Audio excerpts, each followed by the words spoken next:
Hello, internet friends. Welcome to Quests in Cthulhu. It's Saturday night. Thank you for spending part of your geekend with us. We're so happy you're here. We're so happy to be anywhere, really, except we're all in the same place that we always are for the most part. So, not in here, we're not. There you go. There you go. It is great to be here on Saturday. It feels like it's been a week, but it feels like it's been 6 years somehow. Just a few quick announcements, quests and chaos stuff. Let's start off with the exciting one first. Thanks to an unnamed member of our community who may or may not be Nick. We don't know. All we know is that some cool person from our community has paid the entire tavern upkeep for May. Yay. All of it. Thank you. That is wonderful. Thank you, Nick. You're the proxy, so thank you, Nick, for all that you do for everyone here. I can only take 90% of the credit. No, we really appreciate it. They asked that it be an anonymous donation, so we are telling you it is not Nick. That's all we can tell you right now. Clearly, by the background, by the luxurious background that he has been. But we so appreciate it. That tavern upkeep is what helps keep Quests and Chaos going. So it makes a huge difference. And the community took care of April, so May now has been taken care of through them. So you can focus on inspiration, which the players need in every game. We have a full week for you this week. We have, as a matter of fact, this is an extra stuffed Quest and Chaos week. We're going to bring you an extra night this week. So Monday, we're back to Carbon. And it's time to play What 80s Movie is Warren ripping off this episode? I'm waiting for the Total Recall one where it turns out it was all just a dream. And the question is, how do I pull something out of Thomas's nose on camera? I have radio. I just want to be there for the practice. I have some magician friends you can talk to. So Monday, it's Carbon. Tuesday, it is Chaos Agents, as usual, doing whatever it is they do. They're the wackiness that they bring. We're about to get trampled by something coming out of the forest. We'll find out. There you go. It's a Dark Young of Shub Niggurath. God damn it. Not again. And then Thursday, here comes special.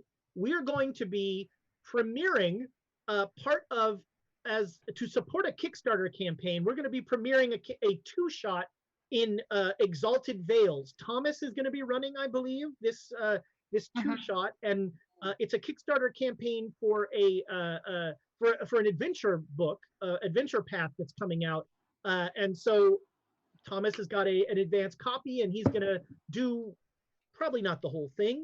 I don't know if it's probably just a demo of it, I'm guessing, you know? Yeah, it's the it's essentially like their one-shot demo, right. Like their whatever that's called, the introductory piece. Their intro scenario. It's the fight in the bar. It's everybody goes to the bar and says, you look at like the adventuring sort. So Thursday, Exalted Veils, and then Saturday, we're right back here for more Quests in Cthulhu. So that's a rich, full week of us talking, I guess, really is what it comes down to. How many episodes do you think we're going to get out of that two-shot? Oh, man. Well, it depends on if Tiana's running or not. I am not running it. I'm not in it. I'm not involved with this one at all. Wait a minute. I know. Is Quest and Chaos even doing it? Yeah. I don't know. It's like if a tree falls, if Tiana's not in a show, is it a show? Oh, Yeah, about that. I'm not a show, natural one. What?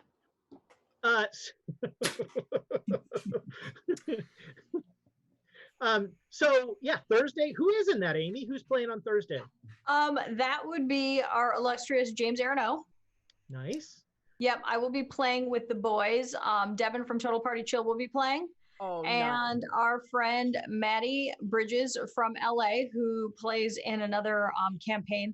That's an interesting thing. Matt plays in a campaign where there are 11 players. Wow. Oh, wow. Yeah. No. Well, no way. And thoughts and prayers. He's going to be really excited about having room to talk. So, all right. last thing, of course, we have to thank our sponsor, beer. Gordon Biersch, our friends at Gordon Biersch who keep us going.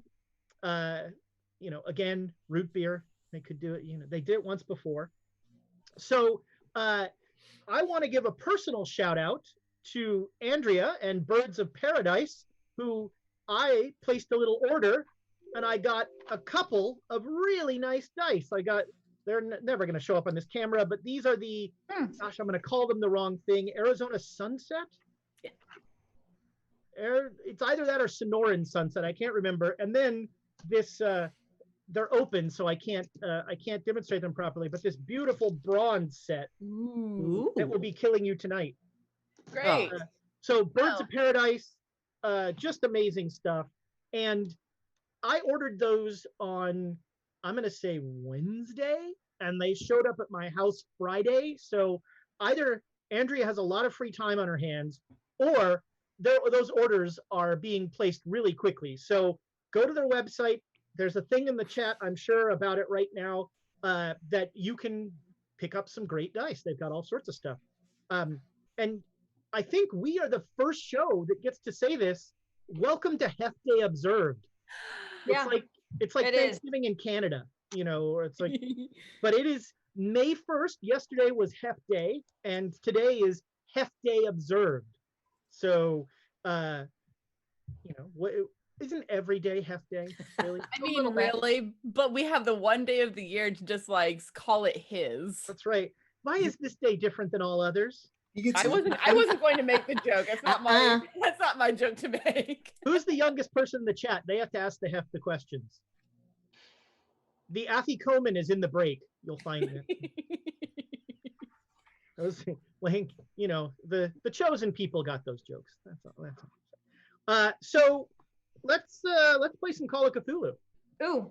So yeah, that's totally fine, because we'll just have 4 inspiration for the players and we won't do any other bits. That's totally fine.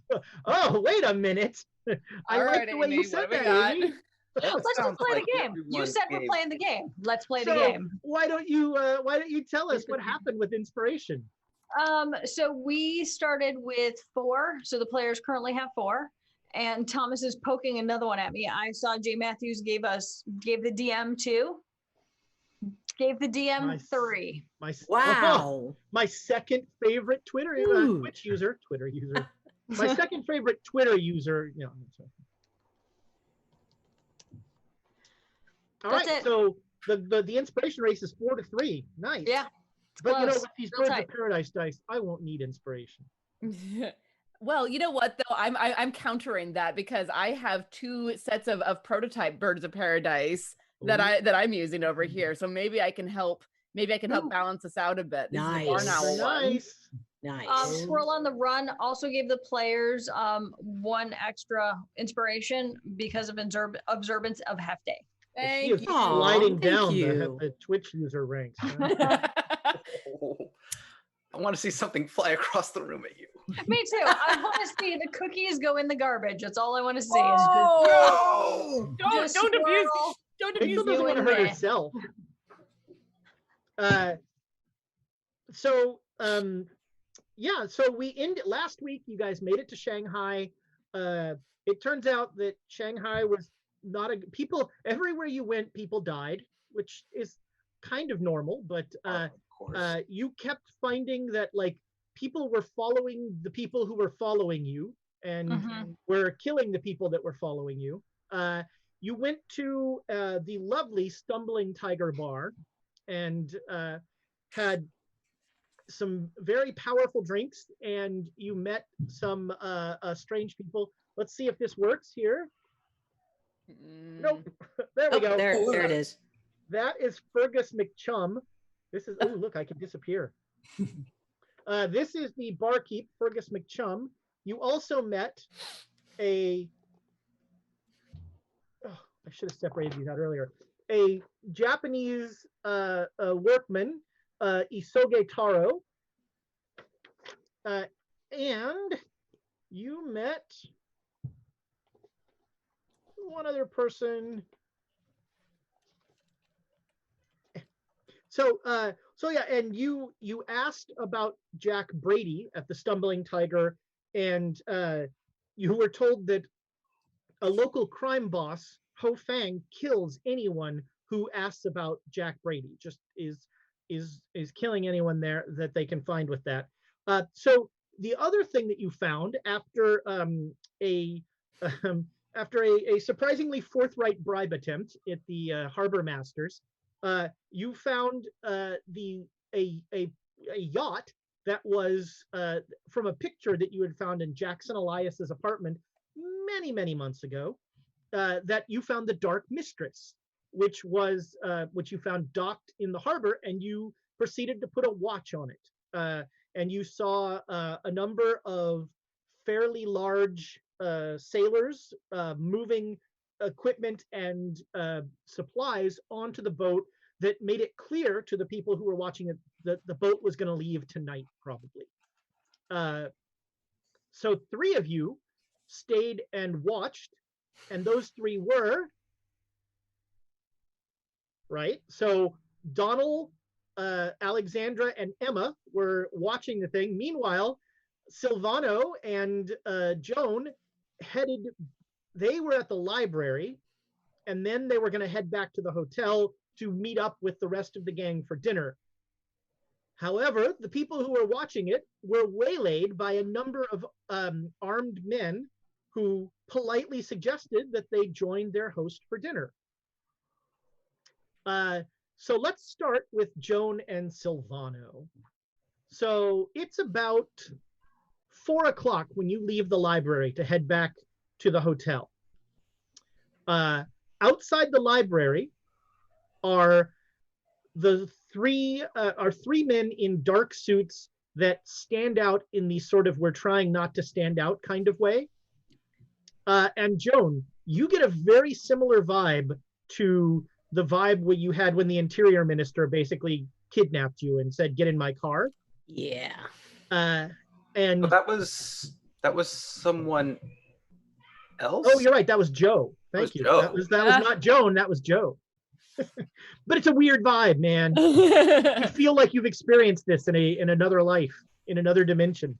But you get so these 3 are standing in front of like a very nice sedan, and one of them will come forward and in very good English says, "My employer wishes to invite you to dinner." Oh, is he interested in archaeology? He is interested in knowing what you are doing in Shanghai. Oh, Sorry. and your boss's name is? Not to be spoken in public. Interesting. I lean forward. Jack Brady? That is a word that should not be spoken in public. Is that the one, though? Would you like to come to dinner? Well, we're waiting for some friends for dinner, so appreciate the offer. They are already there.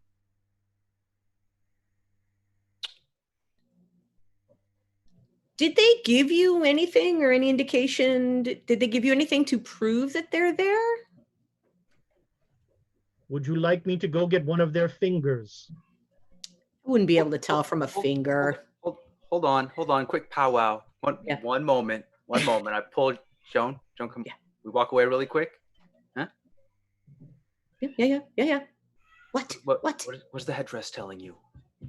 It's Can I check quiet. on it? Does it know if? Well, ask it questions. All right, headdress. Who Yes. are these guys? Well, no. Ask about our friends. Do they have our friends? I will. I was trying. Those gentlemen are agents. You should go with them. You will learn a great deal from them. Are friends with them? Are there friends?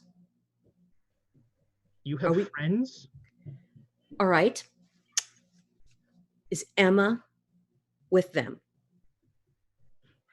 I believe so, although it's hard to tell with Constance. Trying to see the future of Constance is a tricky thing. Okay, Donal. Is Donal with them? Which one is he? Oh, wait, he's the one who doesn't like me. You can't give me away. He wants to take me. Oh, no, we're working this out. Don't worry. All right. It sounds like we got to go. Oh, He talking says, to me now. yes, If yes, you- Sylvana. If you don't go with them, they'll just use the ether. Oh God, they have ether. Oh, I've Why got don't some you ether. ever use ether? we would. I'll We need talk to use Sylvana. ether? No. I bring a little Silvano. bit with me. Silvano, let's not ether these guys. We need to find our friends. So let's go. But if you have it with you, perfect. We might need it to get out. Okay, let's Okay. go, guys. There. The headdress says we can learn something. Oh. All right. So let's go. Walk. Oh, yeah. We have cheerfully decided to accept Yes. your offer. Yes, thank you. Very well, please. And he motions into the sedan. All right.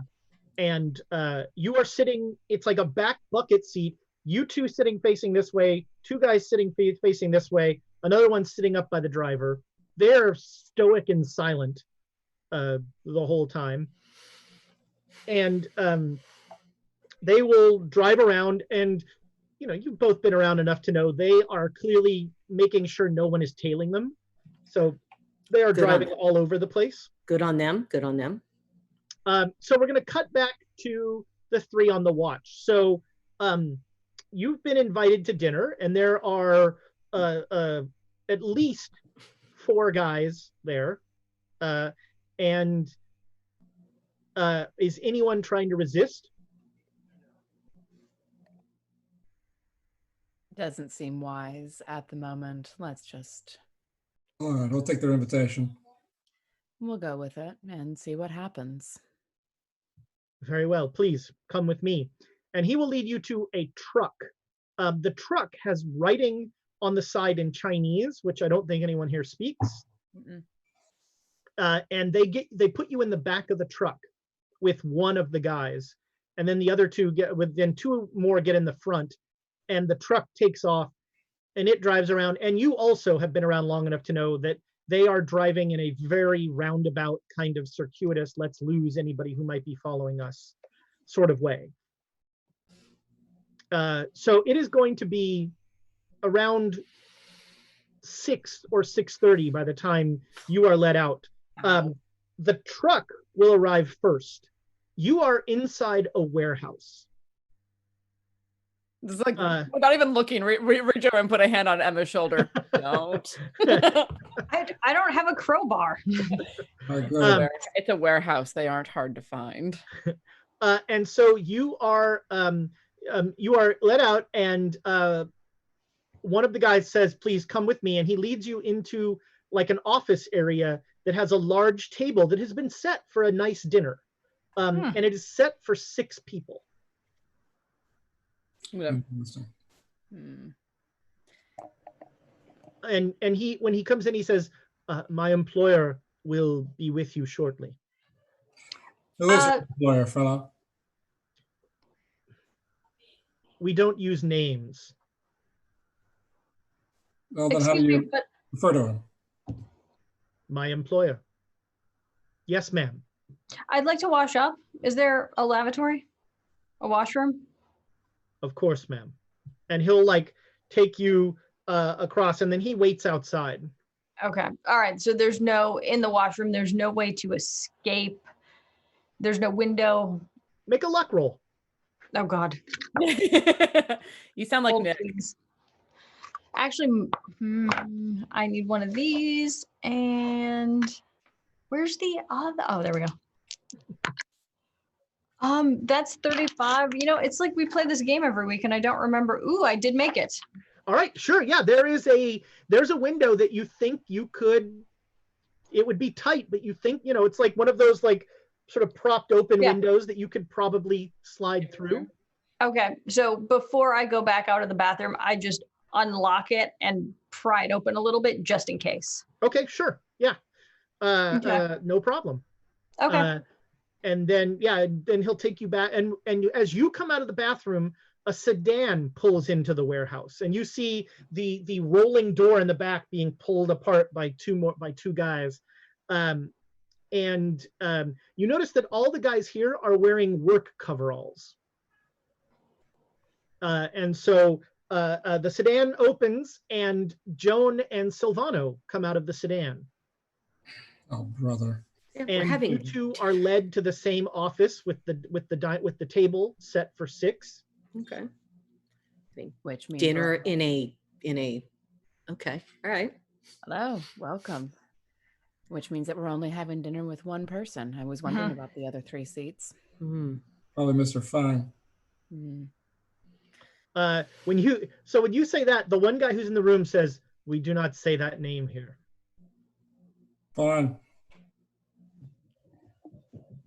So you're sitting at this table with little bread, little buns, and water for an uncomfortable amount of time, probably 45 minutes.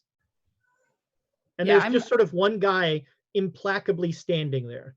Yeah, I'm not actually like seated at the table. I'm like perched against the edge of it because I don't want to be trapped in the table if I have to move fast. Sure.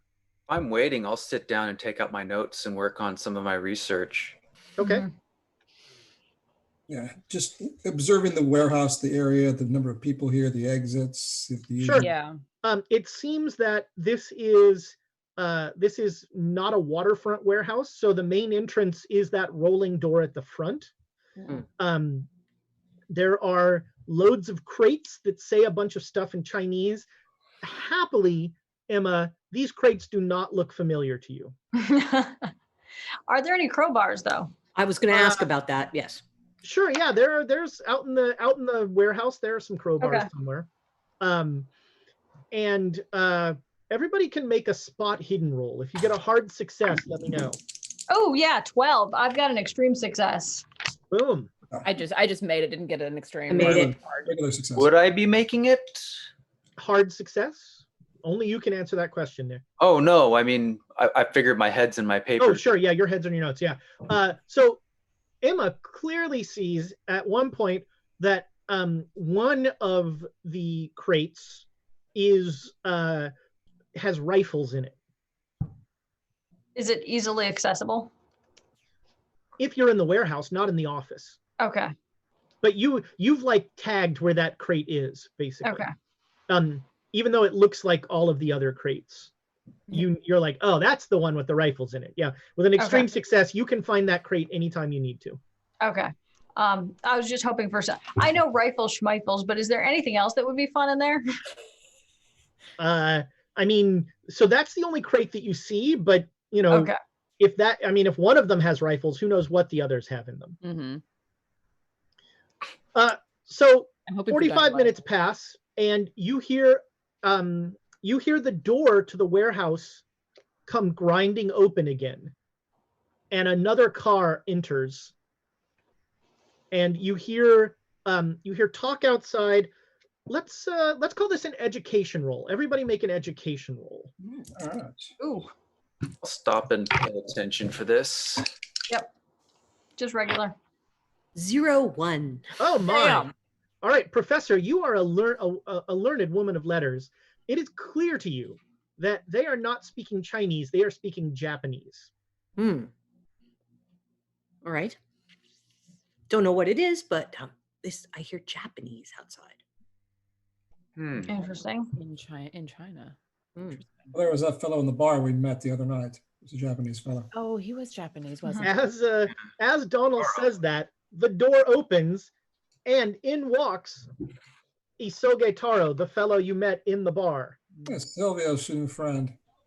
Well, he knows exactly what we're visiting here for. He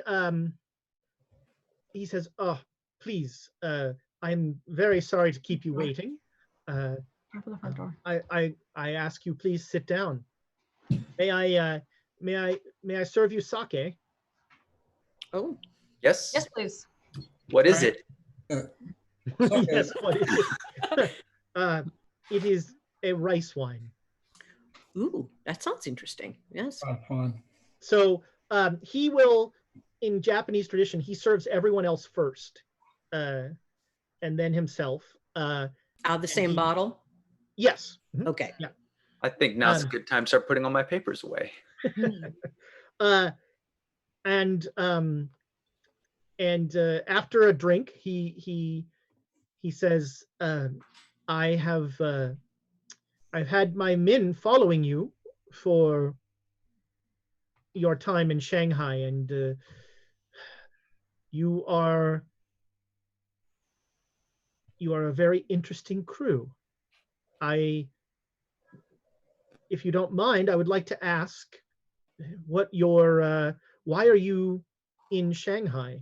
You've been asking lots of questions that make me wonder, but I will do you the favor of telling you something about myself first.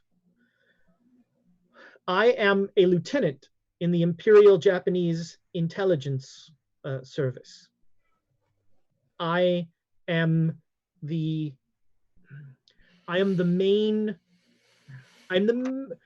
main spy in China for my empire, and we have reason to believe that someone here is creating a terrible weapon.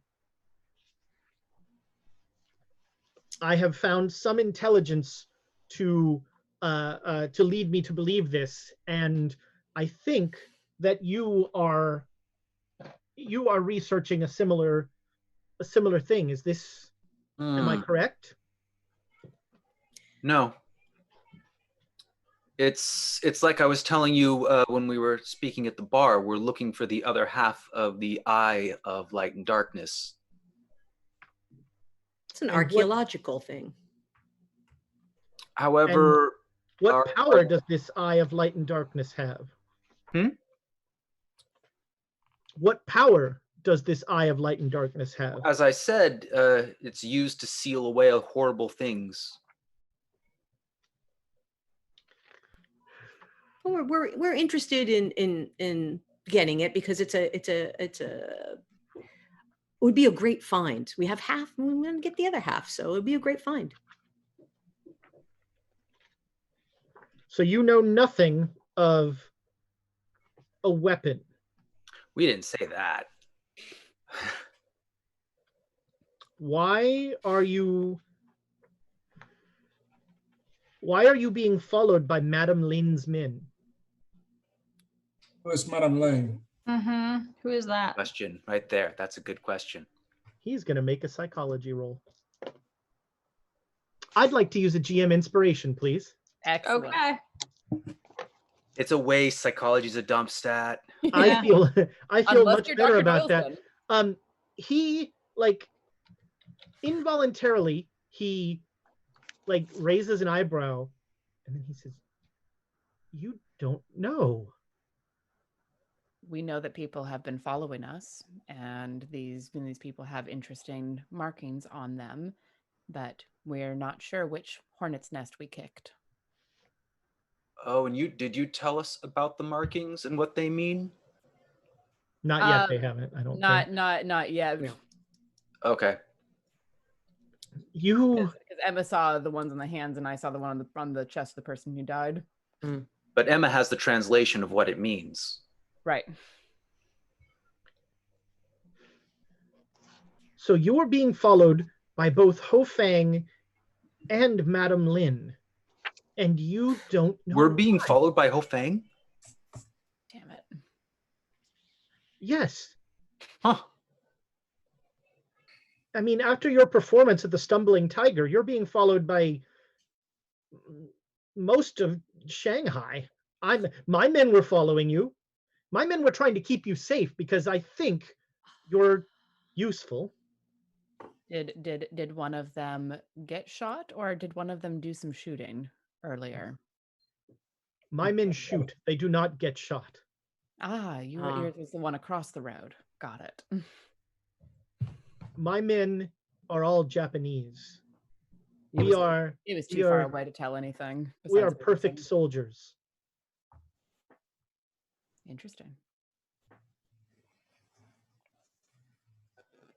We are concerned that this weapon will be used against Japan.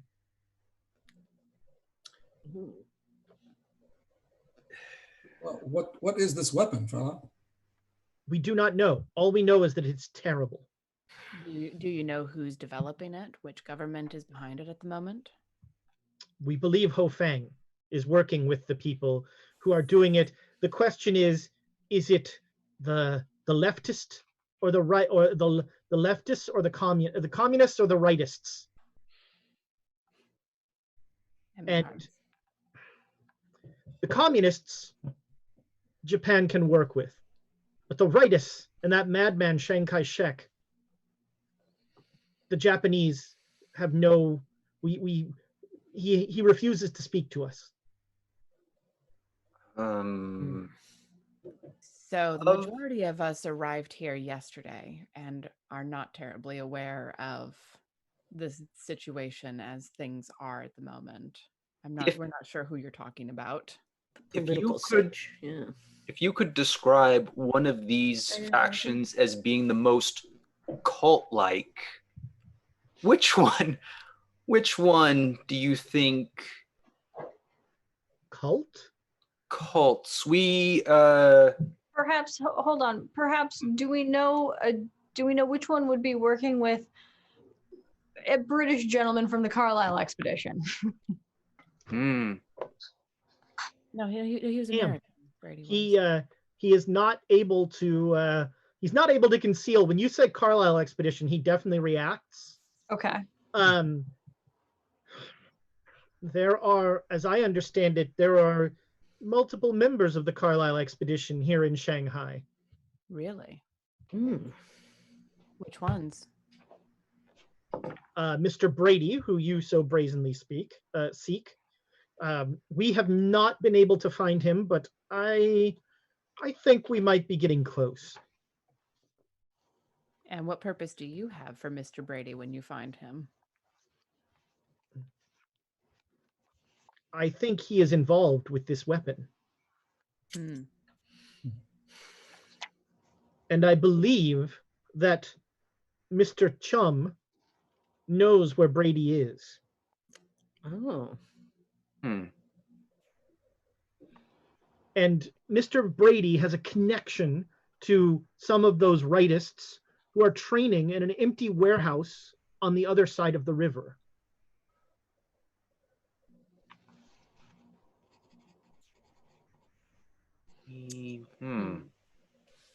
I'm going to ask the headdress in my head. Do we trust this guy? Can we really trust this guy to help out if we tell him what's going on? He seemed.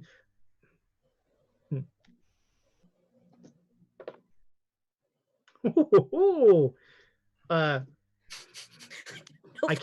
can't see the future here. Something is clouding it. I don't know what. Future unclear. Ask again later. But I mean, you need allies.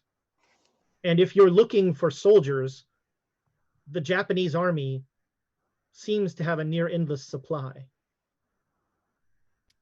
All right, I'm gonna elbow Silvano and say, the headdress thinks this guy's okay, but he's having a hard time. He says it's cloudy here. What? Wait, I was with you. Yeah. You lost me. Okay. Yeah. We think we do have a good idea of where Brady is, and we would help, but we need a shot at him first. We need to find the other half of this artifact. If you can assure me that you're not just gonna drag him off and that we can get some information from him. Of course, I have several men who are very good at extracting information. Okay. I say we join forces. So yeah, last I heard, he has gone to Rangoon to collect firearms. Why would he? Well, you're the one who told me that he was training people. If he left Shanghai, I'm convinced we would know of it. Well, if he was with the Carlisle expedition, then they might be capable of things that you're not aware of. Ways of coming and going that might be harder to track.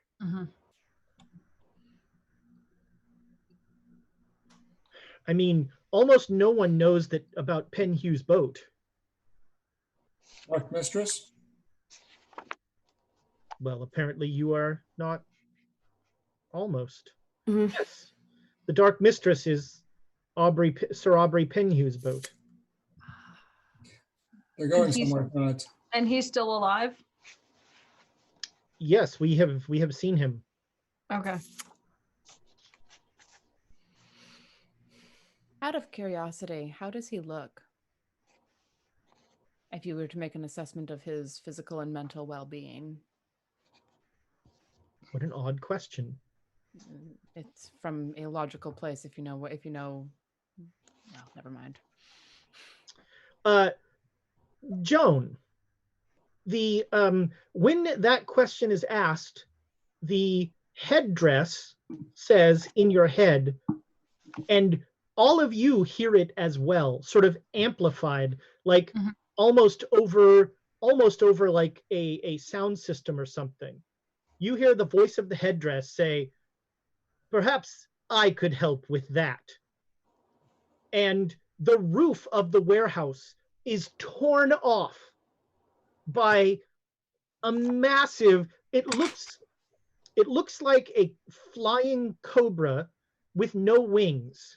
Oh. Oh, Is this a familiar flying cobra with no wings? Perhaps one wing that we've seen? No, we've There's- one wing. Never mind. Yeah, different there wing. are no wings Okay. here. This is it is a some sort of horrible thing, like a cobra that like glides through the air. It has ripped the roof off, and on top, sitting on top of that cobra is, Against your oh chest. man, there he is, Sir Aubrey Penhue.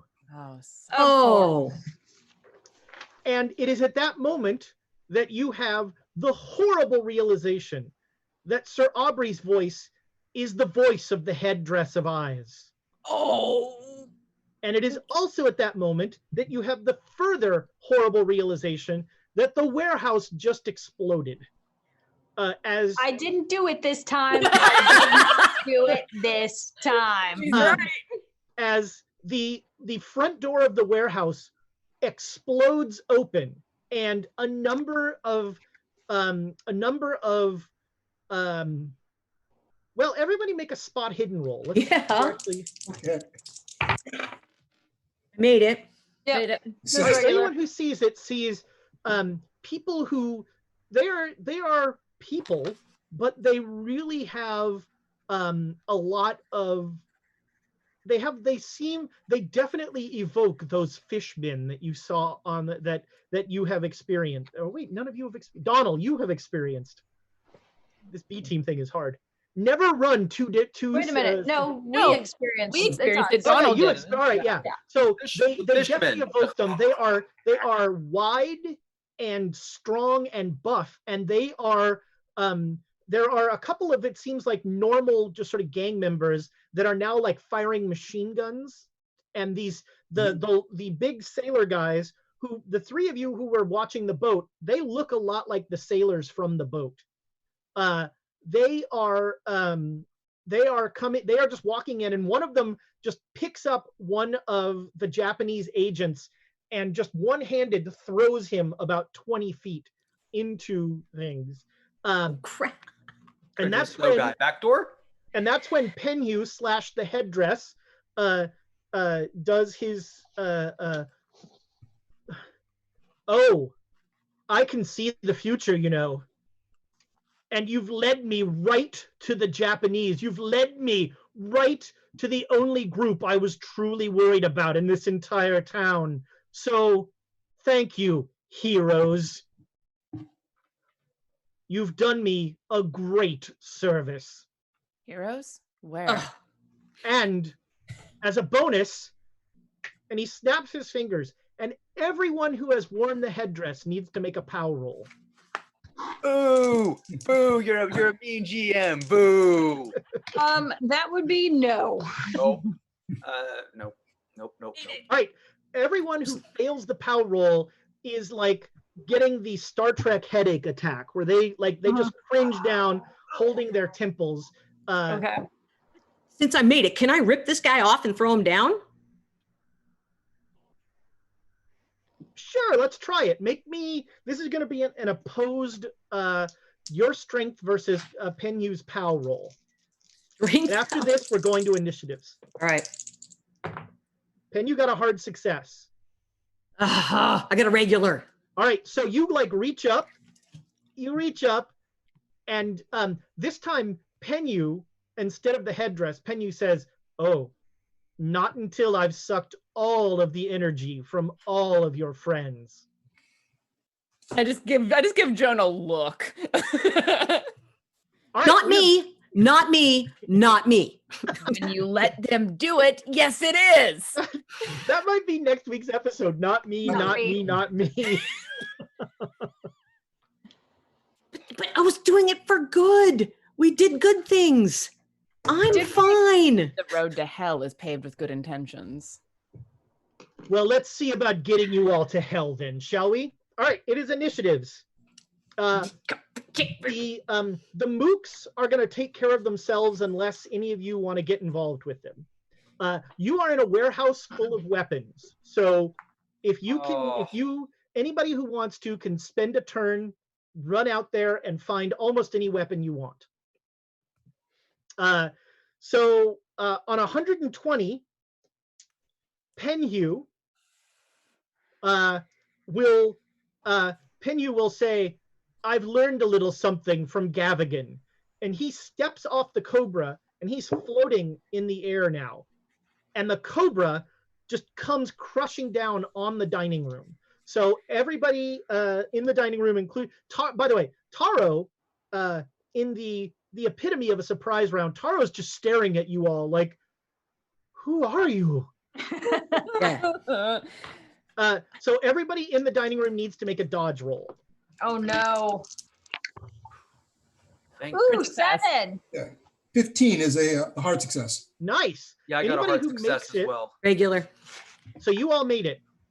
Taro is not so lucky. He had a penalty die. Oh, I was can going to try to grab him. Can I but- downgrade my hard success to a regular success to help him out at all? Thank you. Thank Yeah. you. You know what? Goodbye. That's awesome. Yes, I'm That's going to cool. let that happen. That is Thank very so you run and you bump him out of the way, and you keep him from getting crushed by the tail of this huge, no longer flying cobra thing.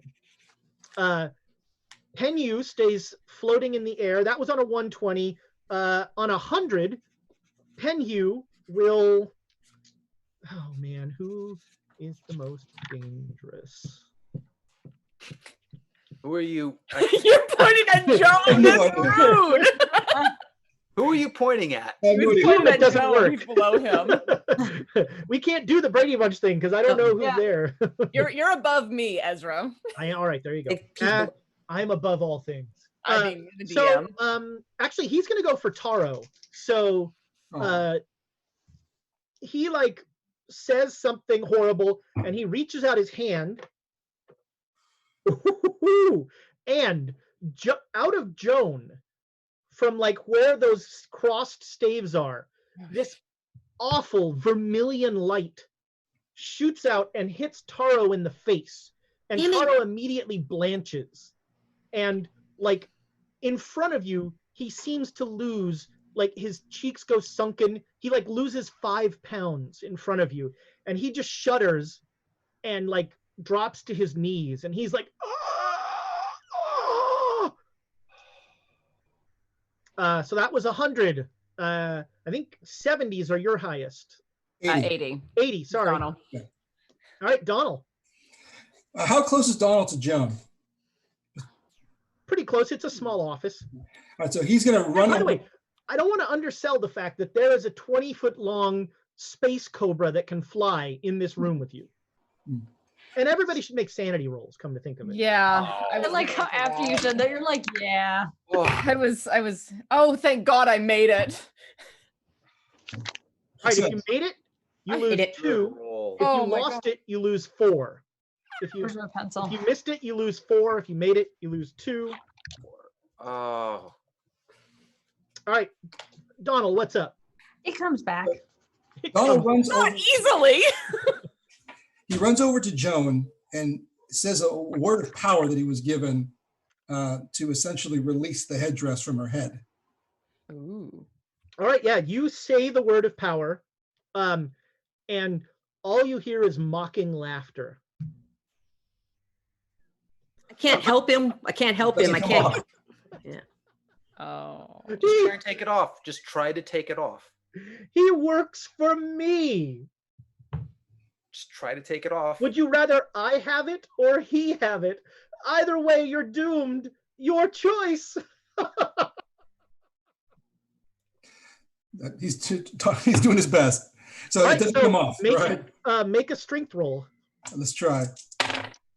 Oh, 02. 02 Did it is- tear my head off? Yes, What? true. Real skin. So you Sorry, I'm kidding. you just run up right behind Joan and you just yank the headdress off. And there's red, almost burn marks where it was. But yeah, you now hold the headdress in your arms, in your hand. Oh. You've got the headdress. All right, he wants to pocket it somewhere. He doesn't want to be just put it in a jacket pocket and then run for cover. All right. No problem. So that is 80, 70s. 75. All right. So Penhew is floating above us, yeah? About how high? He is, let's see, the warehouse is probably about 30 to 40 feet high. So he's maybe, let's call it 60 feet. We would need a rifle to get to him. And I glance at Donal. But did we see did any of the rest of us see those the rifle things out there? Or do we just I don't believe Emma mentioned them. No. No, think but so. do I hear you say we need a rifle? Yeah. When you say you need a rifle, Yeah. Second box on the left. No, the next. No. Go back one. No, back. No. Yeah, right there. Right there. All right. I'm gonna spend my turn running out and getting a rifle and trying to avoid the fighting going on in the warehouse. right. So Get you some ammo come out too. and you will see. I'm getting it for you idiot. Ammunition. Look for a flamethrower. Get a third one. Oh, You come out and right in front of you, you see 2 Japanese service agents, both of them train rifles on one of the fishmen and fire. And the fishman kind of takes 2 shots and just is implacably, unstoppably moving forward towards them. And the 2 guys are not happy about what's going on, but they are not running. They are staying and fighting. But yes, you get out there and you will see that every one of these crates has guns in them. Wow. They've been knocked over. This is what Taro does. He sends guns to people in China that will destabilize the Chinese government. This is the right place to be. Isn't it just? You have ready the access. opposite of, it's the wrong place to be. I want to see if I can find 2 rifles that are like Donal's or at least close enough to. Anything will do. Gosh. Tamagatora has also inspired us with 1,000 bits to get me a flamethrower. I'm just interpreting that. That's not Tamago really is what he always said. there for fire references. Yes. Anytime, he's just start a fire. Arigato. All right. Sorry, I just had to write down another quote there. So yeah, you can, make me a luck roll, Alexandra. Made it. All right, yeah, you find what looks very much like, the rifle that Donal has. It's doesn't have nearly as many notches in it, but I mean, it's still new. Give it time. That's right. Yeah, actually, that's what you notice is that these are all brand new. Okay. I'm gonna scoop up 2 of those and see if I can find some ammunition nearby. Okay, sure. Yeah, that'll be your turn. 70, And 60. then come back with those. 65. All right, Joan. Joan is ostensibly going out into the area where the guns are to find a crowbar, but she's going to bump into Donal and try to take the headdress back with my sleight of hand. Outstanding. Make me a sleight of hand roll. Oh, seriously, I got a 01. Seriously. All right. Donal is a little busy right now. What with the 20-foot space cobra that nobody seems worried about. So, I ran away from it. you just like, oh, sorry, and you have the Yeah. headdress of eyes. Wow. I'm not And putting it on. As soon as it's in your hand, Yeah. you hear the voice say, "Put me on. I can get you out of this." No. All right, you have it, and then you head out into the warehouse. That was 65, 60, any other 60s, 50s. Is Taro still in the beam stopped, right? Yes, the beam is stopped. Yeah, the beam was just a one-shot thing. It's not like a locked on him sort of thing. I'm gonna drag him out of this room towards the rifles that I've heard about. All right. He seems I mean, to your not a doctor opinion, he seems to have like aged a decade in front of you. Yeah, okay. I believe that, yeah. And you help him out, and he is like he has the sort of the worst feeling that any leader can feel. He comes out and he's watching his men get slaughtered by things that he can't do anything about. And he's about just that back door. Where is that so back? out of his league right now that it's starting to hit him that he has no idea what's going on. How's So his he's sanity not doing? Telling It me is not where good. he's back. He majorly failed a sanity roll. Oof. All right, Emma, you are bringing up the rear. I'm gonna ride a space cobra. I knew it. I knew someone was. I would like to use the table to. I'm assuming a space cobra is tall There's still a table? or thought it got something like smashed. that, like a chair, a table, whatever. I'm just if the table's still in there, I would like chair, table, leap to cobra. Sure, Cobra make me a dex roll. Commander. I'm sorry, what? A dex roll. Make me a dex roll. Oh, I'm not good at dex, but I want to ride a cobra. No, it's terrible. It's 75. It's not. I'm not riding cobra You've got today. inspiration. Let's do it. Do it. I Hold forgot on. Is the this whole- really the time to be wasting inspiration Yes. on riding a cobra? Yes. How It's the many best time to times do you waste get to say, inspiration. I'm gonna ride a cobra? All right, I made it. Thank God. All right. So you like do the long jump, 3 skip jump off the table, and you have latched on, and your hand is like under one of the scales on this thing, and it's kind of Okay. latched under. And so right now you are sort of holding on for dear life on the back of this undulating space cobra thing. And Tamagator has given me the 500 bits back because Cobra. Cobra!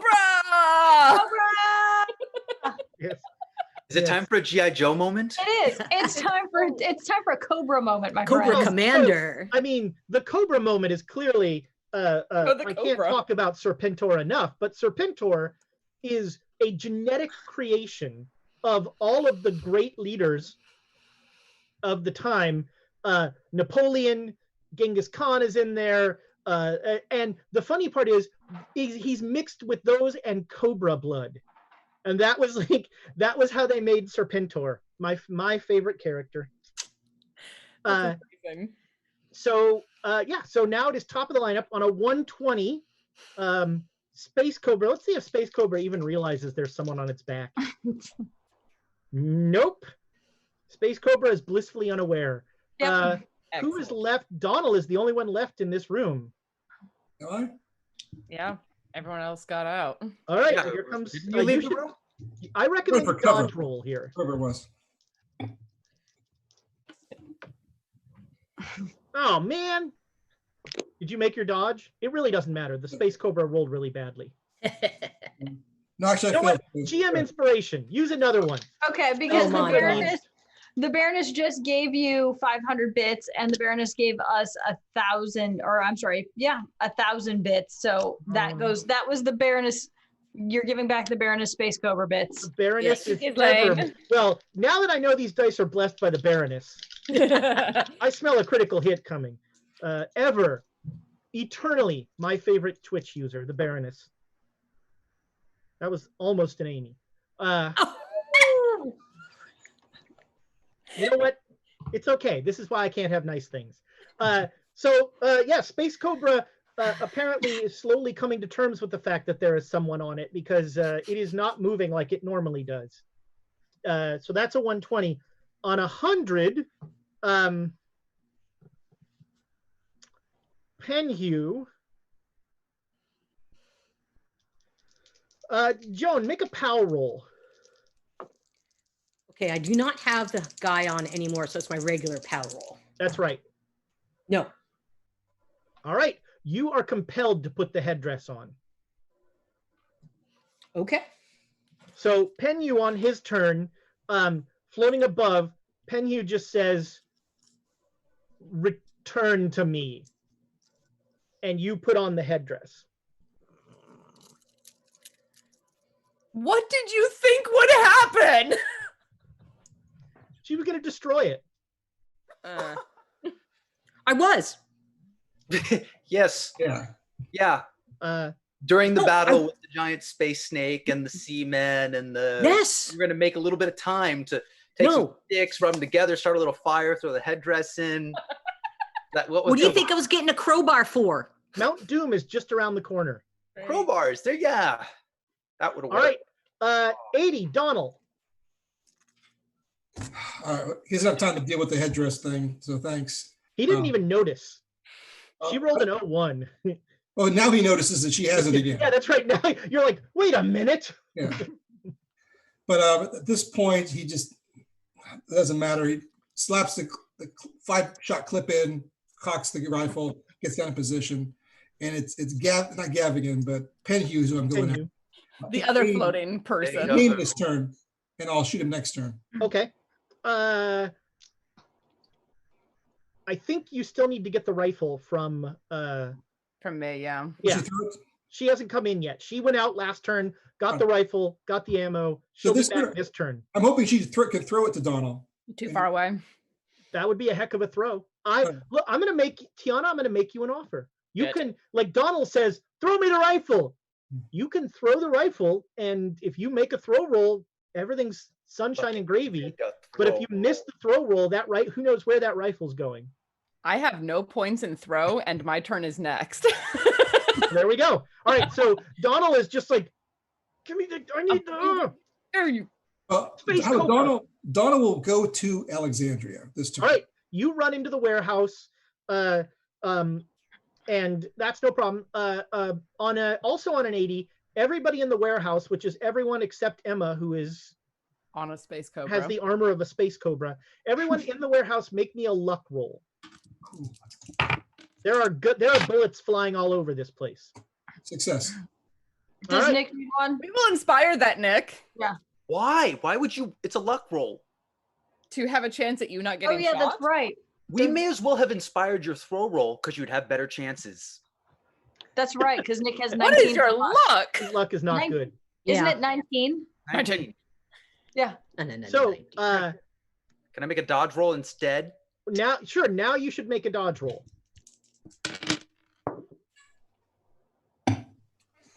It'd be funny if he made his luck roll with this. That was not a critical failure. So sixes and 90s. Oh dear. All right. You take 4 points of damage from a rogue shot that is just ringing around this place.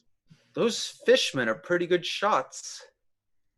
You're not actually sure who shot you. Oh, no, I don't trust those fishmen. I know exactly. All right, Alexandra. I'm sure your stomach grumbles a little bit on seeing them. I don't remember any of that. That's fine. Your stomach Although does. for some reason your mouth is watering. All right, so on his turn, on his turn, Donal came to me, so I'm gonna. What? We lost Nick for a minute there. He's freezing.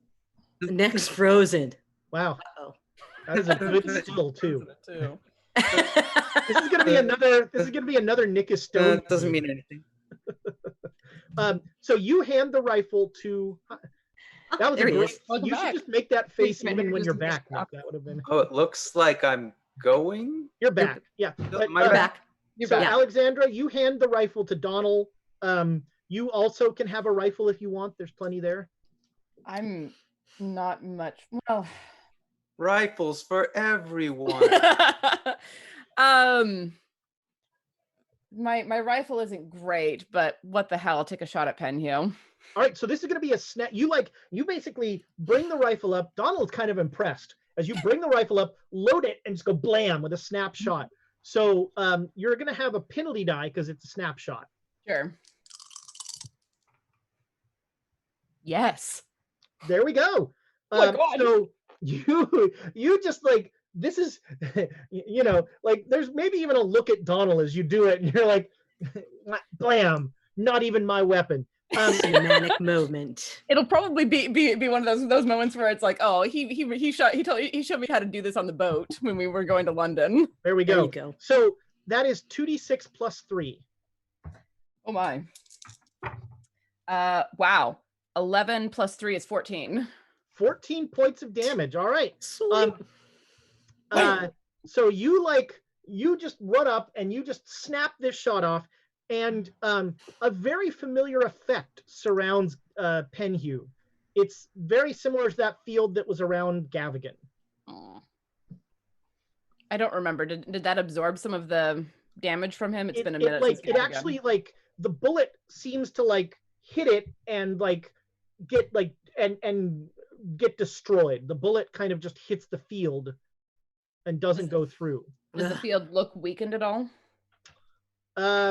I mean, I don't even know how you judge that.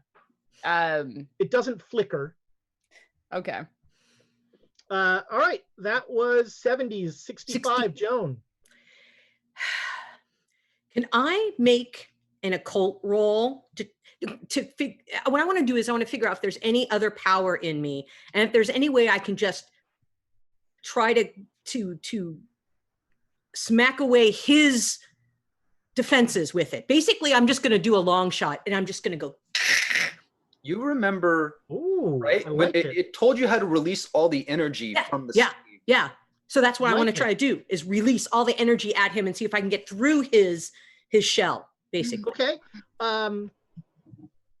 Yeah, make me a POW roll. A POW roll? Okay. Yeah. Because I have a cult too. That's what I was asking. You now have the headdress on, so you are using the headdress as POW. Yep. Oh yeah. I made a hard success. Hard success. Okay. Because I'm mad. Both ways. I'm gonna make you an offer. Oh. So you can knock Gavigan's defenses down at a cost of some of your power, or you can damage his defenses at no cost to you. Did I have any left over, or did he take all of it from the staves? You don't know. Gotcha. No, I'm gonna take it down. I'm taking it down. Okay, so so Joan like just gets a very frustrated look on her face and is like, I have had enough. And all of a sudden, Joan kind of explodes, and there is a massive release of power. And you know, there's that sort of cartoon vision of Joan's skeleton, but the only part of the skeleton you see, her body is outlined in light. The only part of her skeleton you see is the two staves, where the staves were. And those just shoot out this incredibly bright white light that zaps Penhue. It's an easy mistake to make. The bad guy du jour, zaps out of him, and that shield that was around him like flares and then crumbles like glass, like shatters like glass and falls down, and he looks very surprised. That's a 65. Next is Silvano. Yeah, I will pick up one of those delightful rifles, and I will take aim. All right. So this round you are aiming. Emma, you are in the back of a space cobra. Yep, and was Carlisle riding the space? Penhue Penhue was. I'm sorry. is Penhew, and again, these are things you're never going to say in real life, is Penhew riding the space cobra with like a little like harness and saddle? No, because he can float. Okay. So what I'm trying to do is I'm trying to like get around. Essentially, I'm just trying to kind of hang on, but also how big is the space cobra's neck? Like I want to choke it. I want to kind of like get around the space cobra and like. Wow. Good Is call. Emma gonna have to choke a space cobra? I love You this. know, I don't even I know love it. what's inappropriate about that sentence. It's So many things. hope it's So not a many. euphemism. So yeah, okay, make me a strength roll, Emma. Okay, not great. I mean, I don't know what else to do to a cobra. I mean, stabbing is always. I don't think I have a knife. I also have an 81, so I'm not. My strength is like a 48, so that's not. I'm not gonna. All right, so it feels like choking a snake is really hard because it is simultaneously all throat and no throat. Yeah. Okay. Just focus on one spot. It's all Like- the same. When you get your arms around it, so it's Yeah. about it's about whatever this is wide. You get your Okay. arms around it, and it's just all muscle. You just Okay. feel like sinew moving underneath it. Okay. So I shout. I'm like, oh, "Where's the weak part to a cobra? I just what? I don't even know what's happening here. Hit it on the nose. I'm not. That's close to the teeth. His head. Go for the eye. Go for the eyes. Eye. Eyes. Okay. So Ooh. So if I have any other ability to do anything, I would be climbing up the scales to the eyeballs. All right, you're gonna start climbing a space cobra. Oh God. Okay. Make me a climb roll. I No. don't even. You're not That's- gonna unless you really roll badly, you're not gonna fall off. But this is just see how much progress you make. Okay. So this is what is this? This is like a 57. All right, and what's your climb?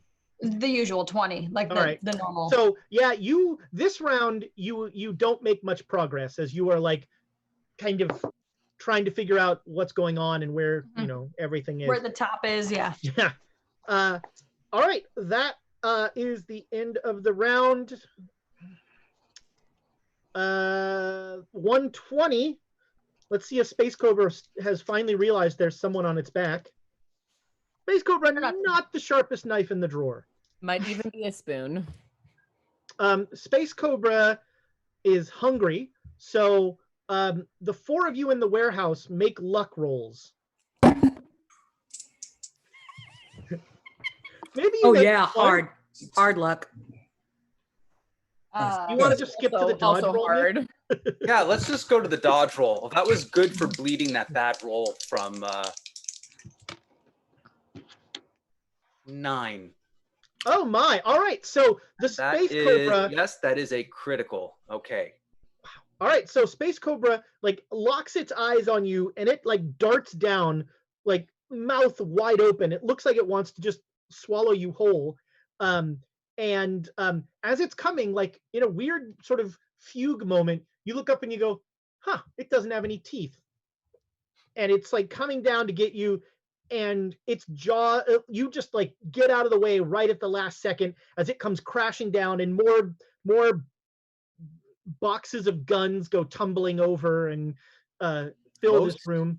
Most Huh? importantly, I'm still aiming at Penhew. That's right. Yeah, with an 09, you just like casually step aside while keeping your shot on Penhew. Now it's gonna be funny when I miss. Right. Shh. On 100,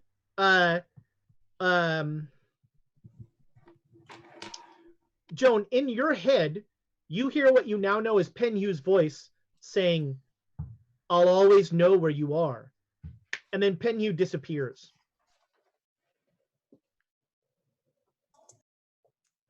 That's 100. 80s, Donal. All right, just a second. There's a So space Penhew cobra is behind you, gone, Donal. but there's still a large giant snake here, right? And a number of fishmen that are slowly mopping up. Well, actually, let's Tarzan. see how that fight is going. Wow, I rolled a 50. That is a pitched battle going on between fishmen and Japanese soldiers. The Japanese soldiers are acquitting themselves very well. Good. These guys know how to use rifles. That giant snake is going to be the target then, so he'll take a shot at that. All right, you have a bonus die because it's not hard to miss. Well, yeah, don't miss really badly because there is an Emma on there. Right. She should be fine. 18. Oh, nice. Which would be just a hard success. All right, so that's max damage. Good. So 15. Plus 3. Yes, 15. Yeah, 15. So you do like crack, and Emma, right? You see, kind of close to you, you see the bullet go into this thing, and weird orange liquid comes out of the hole that was there. Okay. And where the liquid hits the ground, there's like sizzling. Ooh, look out below. Good to know. All right, that was 80s, 70s, Alexandra. So the Space Cobra took like a nosedive to try and go after Silvano and like crashed on the ground. Does Yep. that mean that the head is somewhere near me in the warehouse? I was going to ask if I'm assuming I'm point blank when my turn comes around. Sure. Yeah. Yeah, I like it. I want to go over and stab this thing in the eye. All right. So this is you're making a called shot. So this is going to have a penalty die to it. Okay. So you're just going to make your attack roll with a penalty die. All right. This is my fighting knife, which 75 on both of them, which still makes it for me because I have an 81 in knife fighting. There you go. You are the professional. So you come running up, and yeah, you will just jab your knife in there. Roll your damage. Is a 1d4 plus 2. That is 5 points of damage. All right, and make a dex roll. Okay. 24. Oh yeah, hard success. All right, so you jab your knife in, and then it's only your practiced reflexes, because as soon as you jab your knife in, like this orange liquid kind of goes, kind of spurts out, and you're just like, nope. You slide out of the way. Just like freaking back roll out of there. And something you find interesting is how little it reacts to being stabbed in the eye. Yeah, that's interesting. You know, most things would not like that. It doesn't react. It hasn't reacted to any of the damage it's taken. Interesting. That was 70, 65. Joan. I'm going to pick By up the way, Joan. Yes. You somehow you know that those tattoos are gone. Okay. Like good to know. you just released every ounce of power that you had. Does that include all my magic points? No, only the ones that you had stored from other people Okay. in the staves. I'm going to. Will this come off? Can I take it off? It would take a power roll. All right. I'm gonna do that. Okay. No. All right. So Very no. you go like this, and you hear Penyu's voice say, "Not yet." Okay. Can I also pick up a random crowbar? Sure. Yeah, you've got a crowbar. Thank you. Pry Nick, it off. you've got an aimed shot at the head of this. It's not a hard thing to take your aim and just go, oh, there it is. All right. Yep. So I'll give you a bonus die on this rifle shot. And I will get ready to jump away after doing that from what I've seen with the sizzling. So,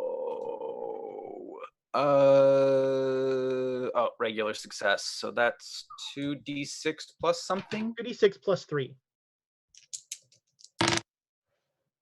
10. All right, you fire another bullet into it, and more orange liquid hits the floor and is sizzling. And once again, it doesn't react. Interesting. Emma, All right. So I'm gonna. Where am I on Space Cobra? you are you feel like you're 2/3 of the way up it. So like two either one successful climb roll or 2 rounds of not making a climb roll will get you to the head.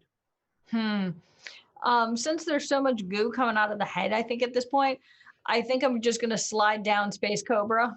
With the knife? Oh my, okay. If only she had a knife. Yeah, I don't So, care. yeah, you're kind of in a semi-controlled slide. What do you want to do? Are you trying to get off of Space Cobra? Yeah, Or? I want to get off of Space Cobra and not be in like any orange stuff. Okay. Make me a dex roll with a bonus die for sliding down. Yeah, I'm just trying to get out of here. So 37. Yes, I make it by 3. Yeah. So you slide down to where it's close to the ground, and then you just land nimbly on your feet. Don't get burnt or anything like that. You are good to go. All right. And is there any weaponry or anything near me? If not, I'll go get one the next time. Find there's rifles all along the floor. Okay. Here. All right. I'll just grab whatever's there. On 120, Space Cobra shoots straight up into the sky and just disappears into the night. Yep, I wondered if that was going to happen. On 100, in your head, Joan, you hear Penyu say, "No one hurts me. My revenge on you will be unspeakable. I'll see you at Grey Dragon Island." And so I say out loud, Grey Dragon Island. Okay. So people can hear. Sure. There is a write it down now. Thank you. Firefight going on in the room. So what'd you say? Here's what I'm going to do just to finish this up. Each of you is going to make your attack of choice roll. And if 3 of you are successful, the battle gets wiped up pretty easily. Okay. Let's do this. Get out of my head, Tom. Right. Oh, yeah. Critical. There we go. All right. So we've got hard success. 1, 2. So there's no sword, is there? All right. But with a critical and a hard, I'm going to give it to you. So I did fumble. Oh, yes. Oh. All right. So let's see.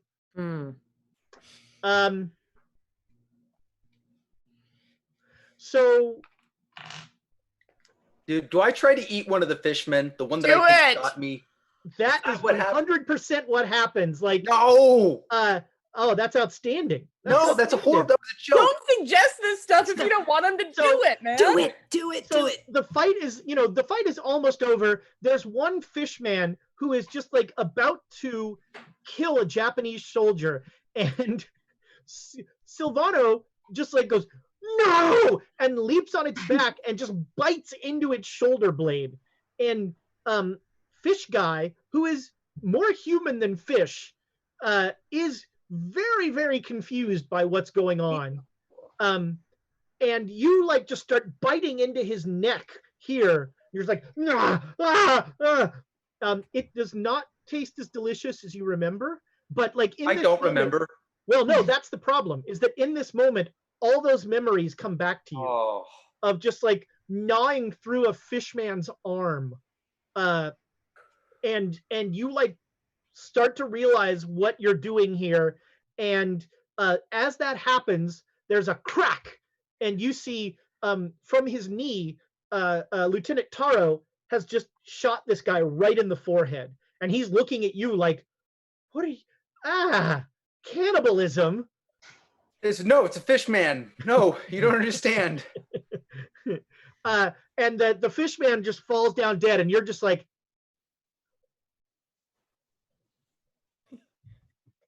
start scrubbing man flesh out of your so the soldiers start cleaning stuff up, and Taro, who has aged 10 years, he is his body is, he looks like he's lost a bunch of muscle. He is not in a good way.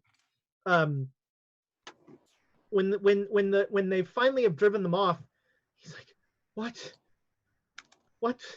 Welcome to the weird side of the fight. What Yeah, is- we didn't want to tell you about any of that. But anything that they're doing that involves weaponry involves stuff like that. that is.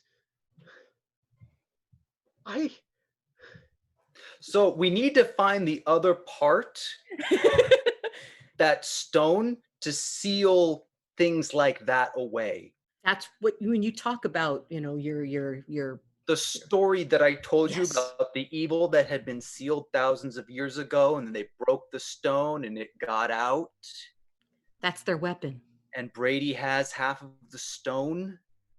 And you said that Brady wouldn't have been able to leave Shanghai without you guys knowing. Oh, they can write things like those. They can Well, definitely get out of. Oh God. Brady can do that? I mean, maybe that was Sir Penhew. We don't know if Brady's involved with Penhew. They were in the Carlisle expedition together. Maybe something happened. Brady and that other fellow, the French fellow, were the only ones that seemed relatively sane when they watched all the horrible things happen in Egypt. And what kind of a person would it take to stay sane when seeing those sorts of things? We don't know if Brady's working against them or for them, but we need to find out.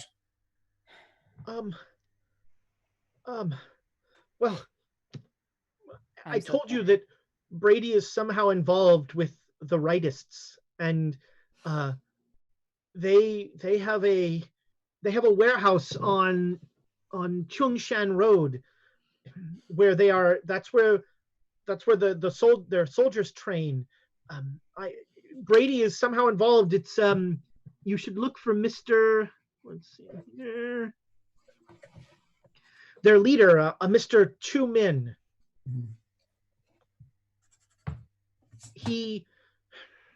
We have been following him for some time, and he is a man of he is alarmingly consistent in his pattern.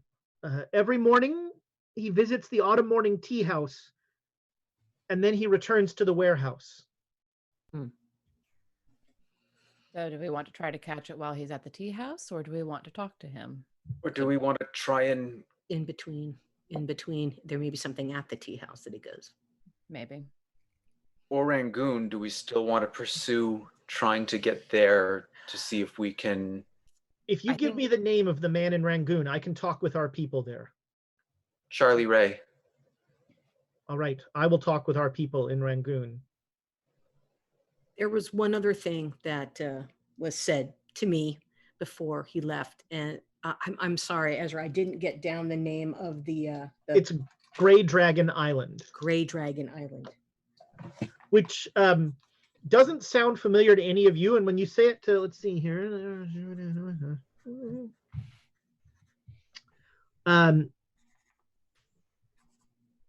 Yeah, he doesn't know. He doesn't know what that means either. Well, you've got the headdress on. You can always ask him. Yeah, I'm sure he would be delighted to bring you to where he is. Why are you still wearing that headdress? Why don't we just take his boat? Is that a thing him? Why are you wearing that? His mind is in the headdress. Can you take it off? I'm going to That keep sentence trying. is insane. Do you I'm need gonna any keep- help? Yes, I want to keep trying to take it off, but I needed to I didn't want Donal to What, to Have protect it. you from the headdress? You didn't Can want I him to try? protect you, Can I perhaps? give it a shot? I didn't want you to have to put it on. I'm walking up. He can I'm not help. putting the He damn he thing made on. me put it back on. He I'm gonna made roll. me. No. Stopping me? So Silvano walks up while you two are having this heated confrontation. Yes. Silvano just walks up and takes the headdress right off. And I put it on. No. Yeah, Silvano, make me a power roll. Roll it. No, I'm wrapping it in something. Yeah, well, make me a power roll while you're doing that. Ah, there we go. One should not touch the headdress of eyes. Pretty sure it'll be fine. Oh, crap. I'm 2 off. You Do can it. spend luck. Spend Luck. luck. Nope. Oh, you'd be at 17 luck. You have inspiration. Let's use the inspiration. Yeah. Yeah. Do it. Come on, It's dude. kind of a waste of inspiration. Do we We're really doing wanna... it. Do it. Do it. It's either that or you're gonna be stuck with the headdress on again. I'm not even going to roll the other dice. Nope.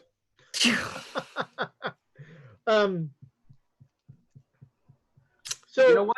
Gloves. It's gloves. Someone have gloves on.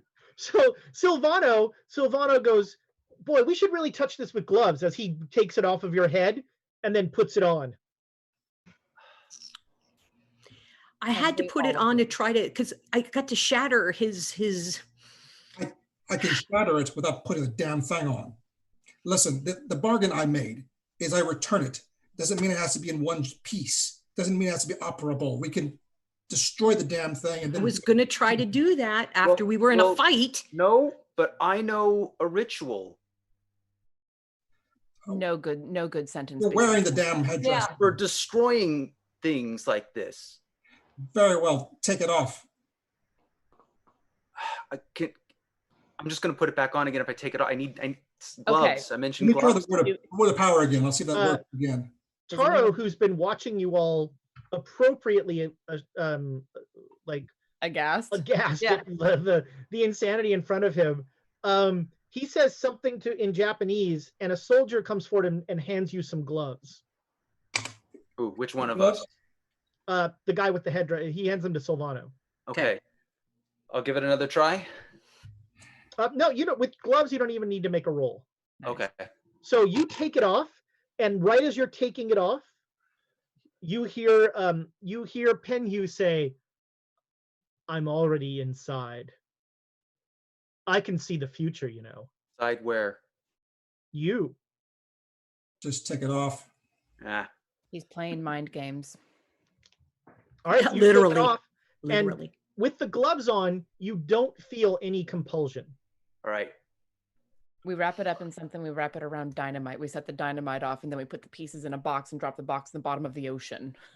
I don't know. We can, if Joan could help me with a ritual, Yes. we might actually be able to destroy it. Yes. Let's try that. We've got 28 days. We have got plenty of time to learn how to destroy this thing properly. So during all this time, Taro has started shouting instructions at men, and they are cleaning this place out. They are loading all of the guns on trucks, and they are clearly going to be leaving this warehouse. I mean, the roof is gone. Yeah, I need a nice sword and a dagger before I go anywhere. Something sword fightingly, drunkenly appropriate. Sure, you find a Imperial Japanese saber. Okay. Sweet. So Donald like to take his pick of a couple of other weapons that are here as well. Yeah, Maybe Taro will give you shotgun, whatever you want. Can whatever. Taro help us with finding places of power to perform a ritual? I cannot imagine he knows anything about that. That He didn't sentence know makes about no any of that sense stuff. to me. Mm. Places of power. I mean, do you need tanks? No, of the No, he doesn't know any of this mystical, stuff. He doesn't know any of like this stuff. sacred places are often Pagodas. We have several pagodas. anything in the about the area. history of the area and anything that stands out. That seems like something that might be in a library. Along with where We were doing some looking up at that, so we should have some ideas. where Great Dragon Island is. I think I know where that might be. There was that map we saw that in Egypt you saw. There's an island on the coast of China, between China and Japan. The apex of the points of the pyramid. Yeah. I think you're right, Donal. Do I know where that is? Well, you were the only one who saw it. I mean, that is emblazoned in your head. So yeah, you can kind of, I mean, not to the mile, but you can on the map go there. Oh, look, there's an island on the map there, maybe. Okay. Okay. So I bet I could find it if we got a map. Cool. I'm sorry, I don't know what places of power are, but there are a number, there's any number of mystics here in Shanghai that might. They're probably fake. I'm so glad to hear you say that. Some of this stuff is very real. He looks up at his roof. Yeah. Well, if you can think of any places, even things in folklore can have power in them hidden underneath. we don't have a great deal of access to the area. It's not safe for us to just go anywhere. If not, we will do it in a hotel room. Yeah. What about going to see Mr. Lung, the fortune teller? Oh, that's Yeah. garbage. Yeah. Almost certainly. I've sure, seen but his ads in the newspaper. He says the stars are aligned. Yes. Yes. Not yet. That's a little under a year away still, but And masks and other fun things that may be keywords. We might be walking into the den of a cultist. that's even worse than him being a charlatan. I would rather him be a charlatan. is it illegal to carry a sword out in the public? I mean, No, the guy in with the the machete when you were drunk. in the international quarter, you would probably get stopped by the police. Almost anywhere else in Shanghai, go to town. Well, I'd like to have a red sash for my little sword as well. I love this. You should have one for my dollar crowbar. sign on that. You should fashion a nice sash in order to hang your crowbar off of. It's I'm very going to. fashionable Crowbar these days. scabbard. I am. I'm going to. All right, so Taro, in about 30 minutes, he's like, my men are rolling out. I'm not sure I should tell you where we're going. He says, like, looking at where the headdress was. No, keep it to yourself. Contact us when you need to. Very well. Sure, you'll have no problem finding us. I hope you realize that everyone, he's like clearly speaking very carefully now. Everyone knows where you are staying. Yep. And for some reason, we have not gone to the backup hotel because we're doing a double fake out because we think that we would leave to the backup hotel. I don't know anything about a backup hotel. We need a tertiary hotel. Well, he can give us a ride to the backup at least. Of one That friend, is the rest- something I should not do. I would suggest walk away from here and find a cab. Right. Well, thank you. The best I can promise you is that none of Madame Lin or Ho Fang's men are anywhere near here. That's why we had the warehouse here. This has set back my efforts and the ambitions of Imperial Japan a great deal, but when the time comes, if you have need of us, we will be there. Train a legion of sorcerers. I cannot do that. Well, it's worth asking. How many is a legion? I don't remember. How many is a legion? Is it 1,000? Is it 1,000 or Anybody two? that wants to can make a history roll. It changed. Oh, I can. Okay, I'm going to make a history roll. She's the history person. Let her do Well, I made a roll. Yes, I just made it. I mean, at 64. So traditionally it's There's 1,000, each. but honestly that number like reduced as they got less soldiers. Yeah. So ideally it's 1,000. Cool. Yeah, The more you know. That's what Octavian told me. My buddy Octavian. Yeah, So the you manager.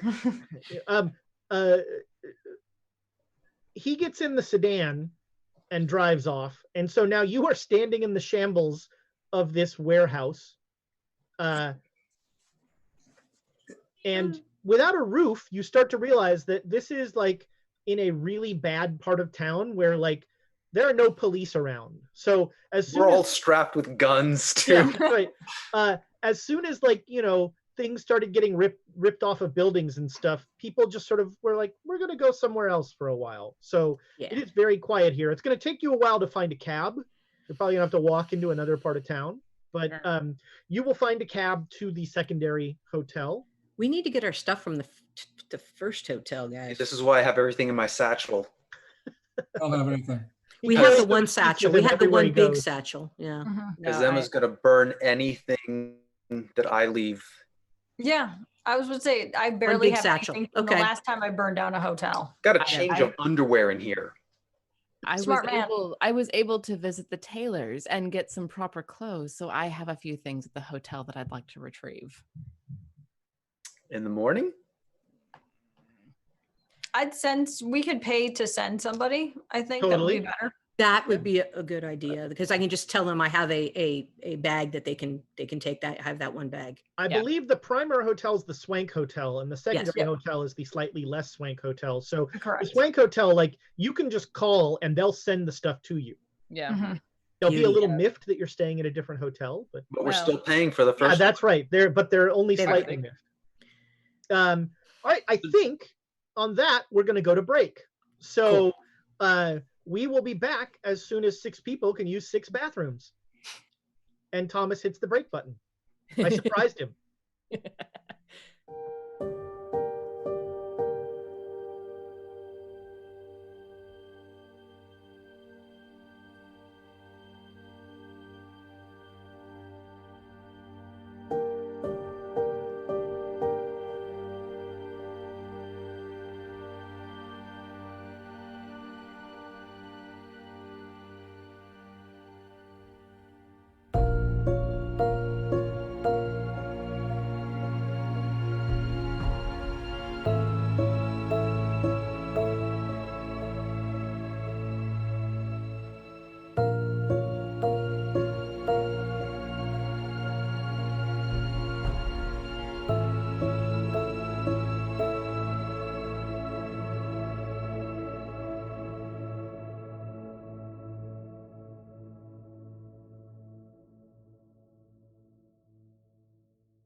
Welcome back. Thanks so much for sticking with us. We really appreciate it. We're having a good time. I want to congratulate King Shikamaru on his impending nuptials. And let's see, I think JD Matthews is my second favorite Twitch user. My second favorite Twitch user, did I put the D in there again? Damn it. Jay Matthews. Yeah. Jay Matthews Matthews 85. gave an early wedding present to King Shikamaru, who sadly, and I really think, let's be honest, misguidingly, is transferring that wedding present to the players. We appreciate you. Oh, Yeah, thank Both of you. We can try more stupid stuff now. Yes. Yeah. You know, So I believe. then no I'm more. going to use this to amend the fact that I want a flamethrower and a grenade launcher. I believe the first anniversary is the inspiration anniversary. That's so. Yeah, you have made it to the secondary hotel. It is the evening of whatever the hell day it is. Someday in, I think it's May something. It's April 23rd. No, it's April. Yeah, April April 23rd. 23rd. Right. We arrived in Shanghai the 22nd. Right. It's the evening of April 23rd. The night is young and Shanghai is a nightlife town. What are you guys doing? Ooh. A ritual? I was like, yeah, instead of stealing energy from a fake magician, should we just go drink? So Really sounds like a good idea. something I want to ask is, do I think, particularly with the research that I've done, that I could actually tap, like, instead of just draining the headdress, do I think I could go a step further and hurt Penyu through the headdress? Ooh. I mean, that's all Start highly eroding away. Yes. that's all highly theoretical, but I mean, it seems like the ritual of transference could do something like that.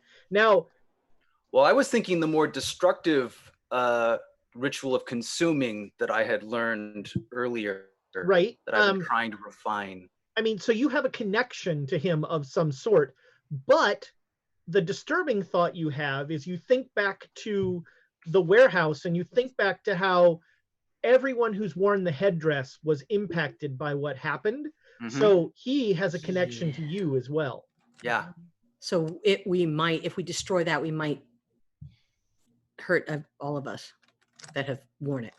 Of course, the question then is that everyone who has worn it, is he able to see through your eyes? Is he able to track you directly? You can ask the headdress. The other thing to consider, though, is if we make the connection bad enough for him, if he'll break it on his end. Oh, I doubt it. I doubt we're able to give him much more than an inconvenient headache with that. Huh? I'd be willing to do that. I could just put it on and be drunk all the time. Here's the thing, though. Like, Do I get a vote? Because that's my vote. Mine too. we should be able to, if not destroy it through the ritual, get it to the point where hopefully it can be destroyed by conventional means. Crowbar. Like taking a sledgehammer to We it. should put it on a donkey. No, it'll become a donkey with his power. Devil donkey.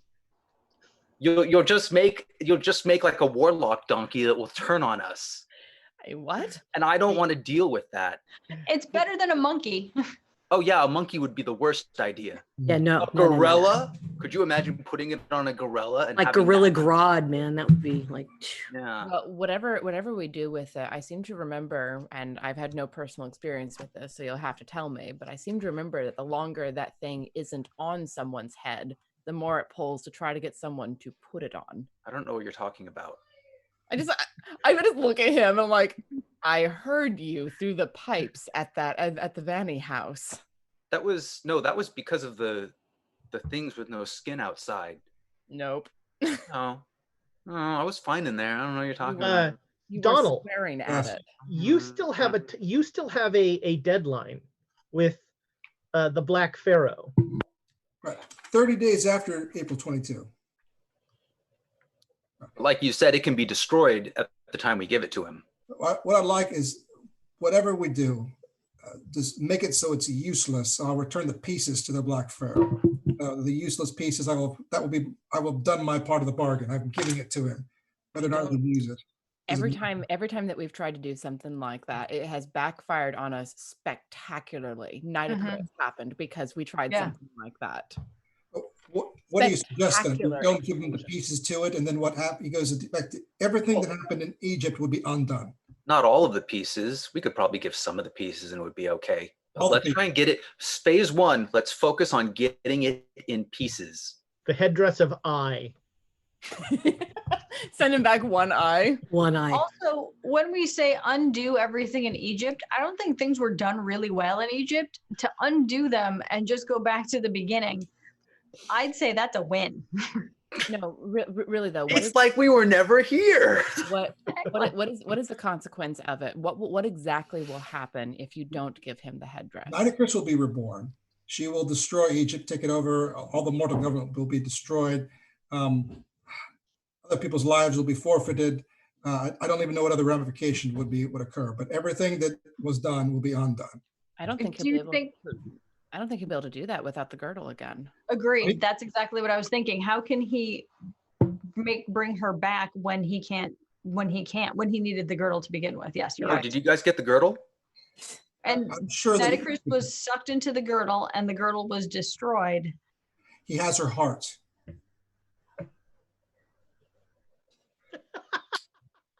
You know what they say, the heart is the new girdle. I don't think they say that, but I'm So- sure it wouldn't be that hard. Do you guys think that Penhew is working with the Black Pharaoh? No, did you hear what he said? He's working with a different aspect. They went to Nigeria or whatever it was. So if we Kenya. if we give the Black Pharaoh the headdress of eyes that has him in it, what would happen? Well, Didn't I thought I remembered hearing an echo of some of the asshole pharaoh saying he works for me. Yeah, I heard that as well in my head. You don't even need to make an intelligence roll. The Carlisle expedition released the Black Pharaoh. They're the ones who broke the capstone. So Got it. So this ritual, let's Joan, you want to help Yes. me out? Yes. I mean, our best bet right now is to break this thing, absolutely, and get the other piece of that capstone and trap him again. You can't be held to a bargain if the person on the other end of that bargain is trapped. Perfect. That's fine, but I don't know how we're going to trap him within 28 days. But in any 20 case, 28 any days. case, We need to get Well, let's at least destroy the address somehow. That will be priority number 1. Well, yeah, tonight I'm just going to focus on the ritual and seeing what if and what We can I do can it. Yep. So, I'll be there for Silvano, you. You are trying to connect the headdress, like send energy through the headdress to damage Penhew? Is Take. that? Trying to deplete him, I'm trying to take energy from him. Oh, all right. I'm trying to wear him down, because the whole point of the ritual of consumption is like, it's not just taking like the energy, it's taking the pow. Right. It's actually really doing damage. Yeah. And so I'm trying to do that to him through it. I'm And down. actually, Joan is a lot of help in that regard because she's recently had some experience with leeching POW. So, she still can sort of explain some of the weird subtleties of things, and she will like point out how it feels. So yeah. So Joan and Silvano this is what you're going to do tonight. You're going to Yes. like start this ritual, and Yes. you're kind of flying by night, but you're kind of, you feel like, so both of you make me POW rolls. And I'm gonna need inspiration for this. Probably. Yeah, I did not make it this time. If I had the headdress, I would have made it. Wait, you have the headdress. I encourage you to put the headdress on. Please don't put that on. So we're using 2 inspiration to I roll think so, again. yeah. Sure. Yep. All right. How about you? Did you?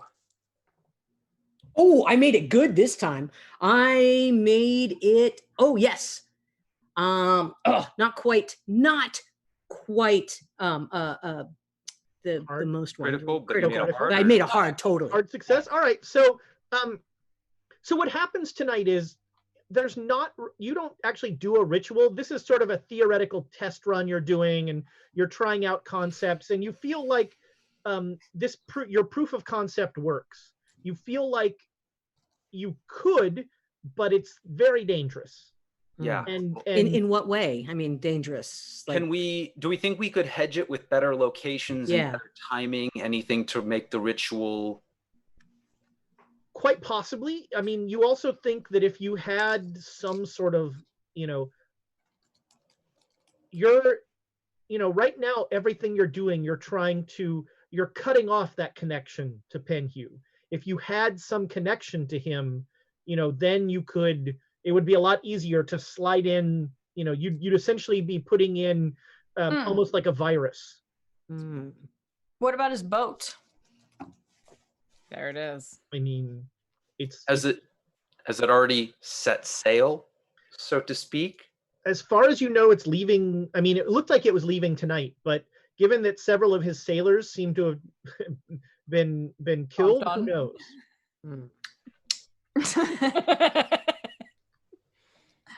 But so that is what Silvano and Joan are doing tonight. They are proof of concepting this awful ritual. By the way, both of you should make me sanity rolls. I already did that tonight. It's not a one and done, mate. yes. All right. So, Joan, you lose 2 sanity. Oof. And Silvano, new vistas are opened to you. Oh no. You have an epiphany during this and you start to like push things as hard as you can, and you really think this could work, and you're starting to believe that the best way to make this work is to basically use someone with the headdress on as a conduit.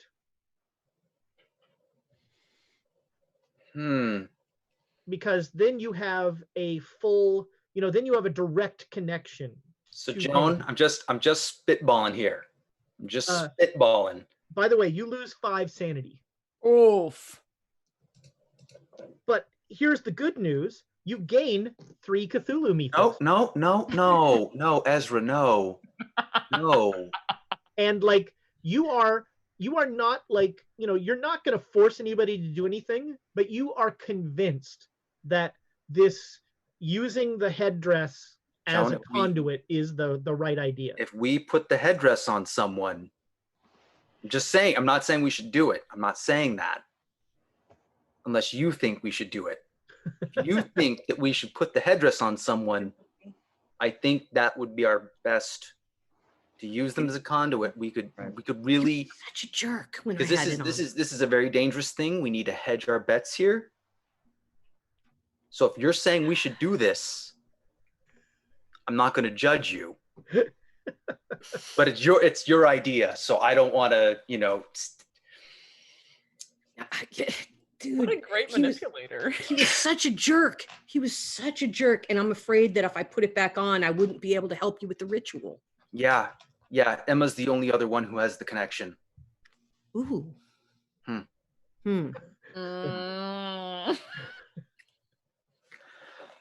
she talked about putting it back on. All right. So it'd really be up to her. Yeah. I wouldn't be suggesting this. But let's do that when she comes back. Well, that was terrifying. Yeah. We'll wait till she's asleep, and then we'll discuss it with her and put it on. I feel like maybe some conversations about consent are going to be important soon. So yes. Are the 3 of you who are not involved in this ritual? Emma wants to hit the town, apparently. Yes, I do. Yeah, I'm going out with her. It has been a long ass day. I want to go out and relax a little. I was thinking we'd stay in the bar at the hotel and then drink here. Chicken. I'm like sling an arm through Donal's elbow. I'm like, come on, let's go drinking. The question is, what part of town are we drinking? Sword or no sword? Really tough questions. I mean, what part of town, sword or no sword? Love it. International's a lot safer. Well, if we drink in the international quarter, it'll have to be no sword. Then the English law, the English and French and whatever laws will apply. Out there, those laws don't apply, but also we get the sword. I'm gonna say no sword district. Oh, fine. This is like some weird international waters discussion. Now we can kill people. So, how do I hide a sword on me? A really great trench coat. Yeah, it is. Something. Hiding a cavalry saber is a tricky thing. They're made to be ceremonial and like jut out at conspicuous and impressive angles. Yeah, I'm kind of seeing like obviously a long sword, but then I'm seeing like the one with the basket or whatever at the handle. Is that what they're like? Yeah, that's right. Yeah. Okay. The ones that very annoyingly like stick out to the side, not straight down. Yeah. Well, didn't you also take a Japanese sword? I don't know what they look like. Anyway, I'm going to spend some time in my room trying to hide it. I don't think a 67 is going to hide a sword in my dress. Nope. Probably not. Okay. So I just take the biggest, longest What follows is a montage for the ages. It's like Alexandra's sitting in Emma's room, and Emma keeps walking out from behind a screen going, "How about now?" "No, I can see it." And there's like obviously a sword like stuck down the like slacks she's wearing. I'm like the hunchback where I've got a third lump on my back. Look, the only way that you can pull off the sword between the shoulder blades and a nice dress thing is if it doesn't have a basket on it. You have to have a straight hilt in order to pull that off. Okay, so then I almost called it the Wonder Woman maneuver, but that movie wasn't out then. So I take my dagger and do that maneuver. All right, yeah, you can conceal daggers, no problem. Just ask me. Yeah. Okay. Yes, I pluralized that very intentionally. Got it. So yeah, you guys head out to. So you're staying in the international district, right? Sure, Yeah, right. I guess. So you go to sort of a bougie club, not like somewhere not Stumbling Tiger kind of down market. Yeah, there's dancing, there's music, there's all sorts of stuff going on, and you're having a nice time, and it's nice enough. I mean, not really the kind of... about 11:30 at night, a bottle of champagne is brought to your table. Ooh, and on it is a little note, and it says, "Courtesy, Madame Lin." I look at the note, and I look at Emma, and I look at Donal, and say, we could just pitch it out the back door. Not this bottle of champagne. What are you talking about? It's from one of the people who's following us. It's discourteous not to drink it. Oh. I look around. Is there anyone looking at us and watching us right now? Yeah, I wanted to ask everybody. No, this is a white person bar, so you don't stand. You're not standing out like crazy.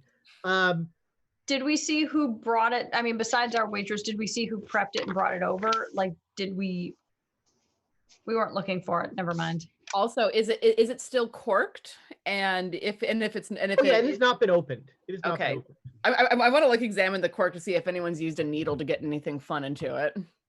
No, it does not appear so. Cool. Well, it's as safe as champagne ever is. And this is coming from me. I've drank quite a lot in my time. And I use my dagger to do the fancy French open. You have the champagne sword right behind you, Amy. That sounds like an option for a drunken sword work. Here we go. That one? Yeah. This one? I like that there's choices. This one? Yeah, that one. Or the Sword of Akmala champagne opener. No, the actual champagne knife. Yes, that one. The shiny one. That needs to be on the Question Chaos store. I don't Sword even of want to Akmala touch this. champagne opener. There you go. So I'm going to be like, pull this thing out and be like, look out, everybody. I'm like, You know what? I'm not even gonna roll it. You have drunken sword. You have you're a drunken Exactly. sword master. Exactly. You just slice the top right off, and like a little there's champagne that comes spouting out, and like people around you are like, oh wow, floor show. Yeah, no, Alexandria is duly impressed as well because I mean, she doesn't fuck around with fun stuff like that, but she's impressed. Thomas had to take the sword away from me. I'm sorry, the knife away from me. The sword. There's nothing more dangerous than a sword in the hands of someone who talks with their hands. It's true. Yeah, you will let's see. All of you make me an appearance roll. Oh no. Oh, sweet. I did put a lot of work into this situation today. I failed that. Made it. My appearance is 40. I've never been the good looking one. My appearance is 70. I'm fine. Yeah.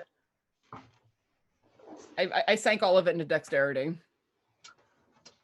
An older woman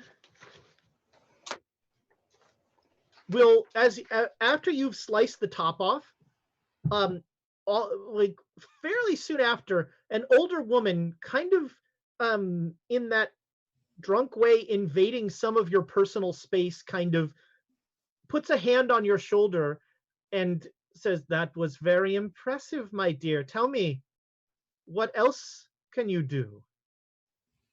I do a lot of things. I ride horses. I casually have a hand on a dagger. What else do I do? I've sailed around half the world. What else do I do? You drink and you know things. Yeah, exactly.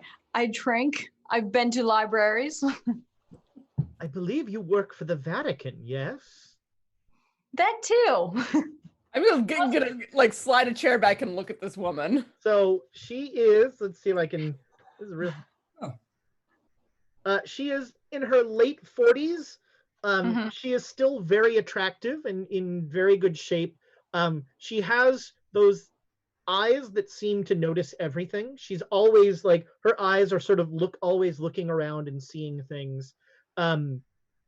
She is clearly, both Donal and Alexandra are like, this is a dangerous woman. Yeah. You know, she's one of us.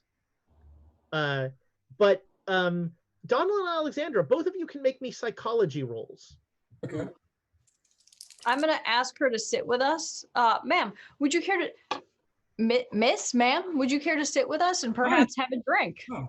All right. Yeah. So My psychology is currently 15 and I made it. She sits down, and Alexandra, you can tell, no doubt, this woman is smitten with Emma.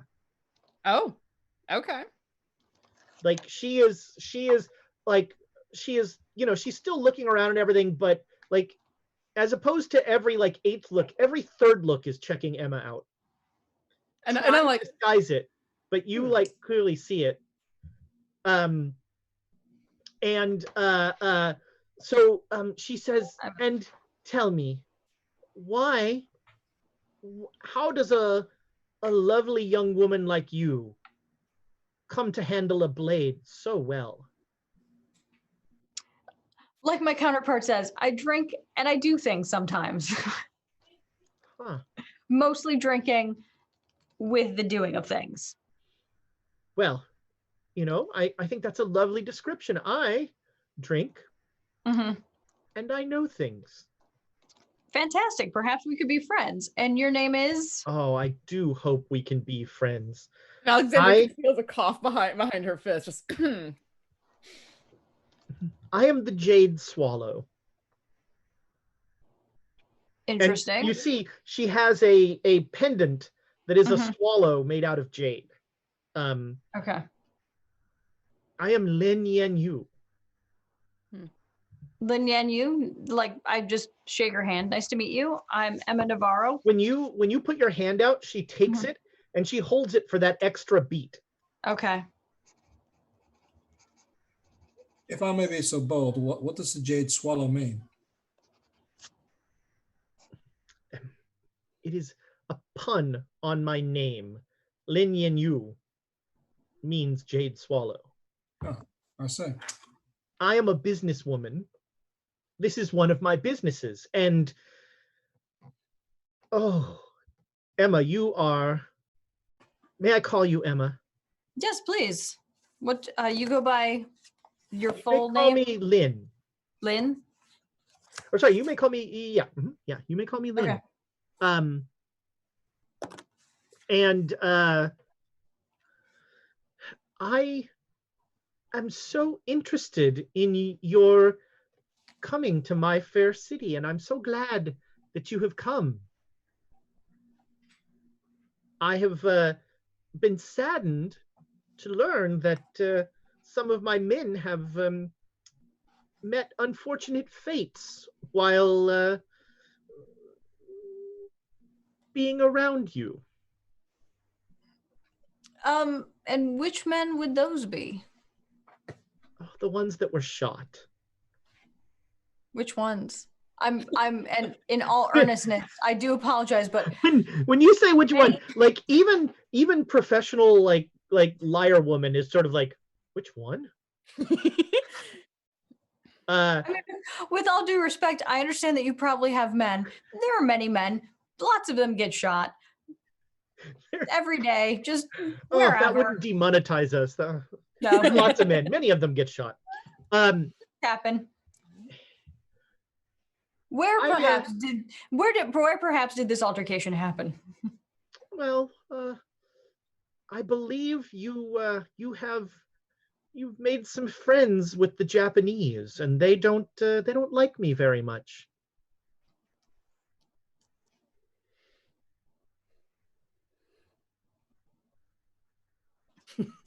With the Japanese, so that brute Taro.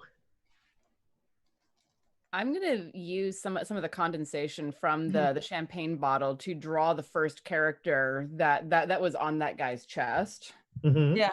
And see if that gets any reaction. Oh, interesting. You can make an opposed psychology roll. Oh. And you know what? I'll give you spot hidden because you guys are better at spot hidden. Thank you. But she rolled pretty well here. I got a hard success on that. So did she. So there is no reaction. Okay. She definitely notices, but there's not a reaction. She just sort of casually takes it in like she's taking in everything. But Emma, it is very loud here, and this is not a wonderful time to. This is not conducive to the kind of conversation that I want to have with you. Would you please join me for breakfast? Sure. Where shall we meet? She writes an address and hands it to you. It's in a good part of town. Okay. I wouldn't know. Okay. All right. Well, thank you. It was pleasant meeting you. I will see you tomorrow. Well, the night is young. Let's dance. Unfortunately, we are to meet some friends. Oh. I must leave. Well, I hope you won't hold it against me if I have you followed. Again, men get shot, we get followed. It's the way of things. I'm so glad you understand. Slam my champagne, put it down, and be like, I'm out. All right. Yeah, once you say that you're meeting someone, she'll walk off. Okay.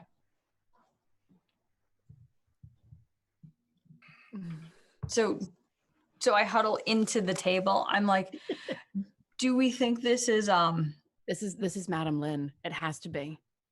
Okay, because I wrote her name down wrong in my book. One of the three factions. I was like, Madame Fang? Also, that said, she was what's the correct terminology? Enamored with you? Oh, I was more concerned about she was in charge of fishmen. Well, there's that. She's enamored with Emma? I know that look. I've seen it before. And I glance at Donal. Maybe Emma would be useful in getting more information from Madame Lin. I'm just confused about the look you two gave to each other. What is that? Am I missing something? Well, maybe if she's so enamored with you, she'll be much more willing to explain things to you than to the two of us. Perhaps you and her should get to know each other.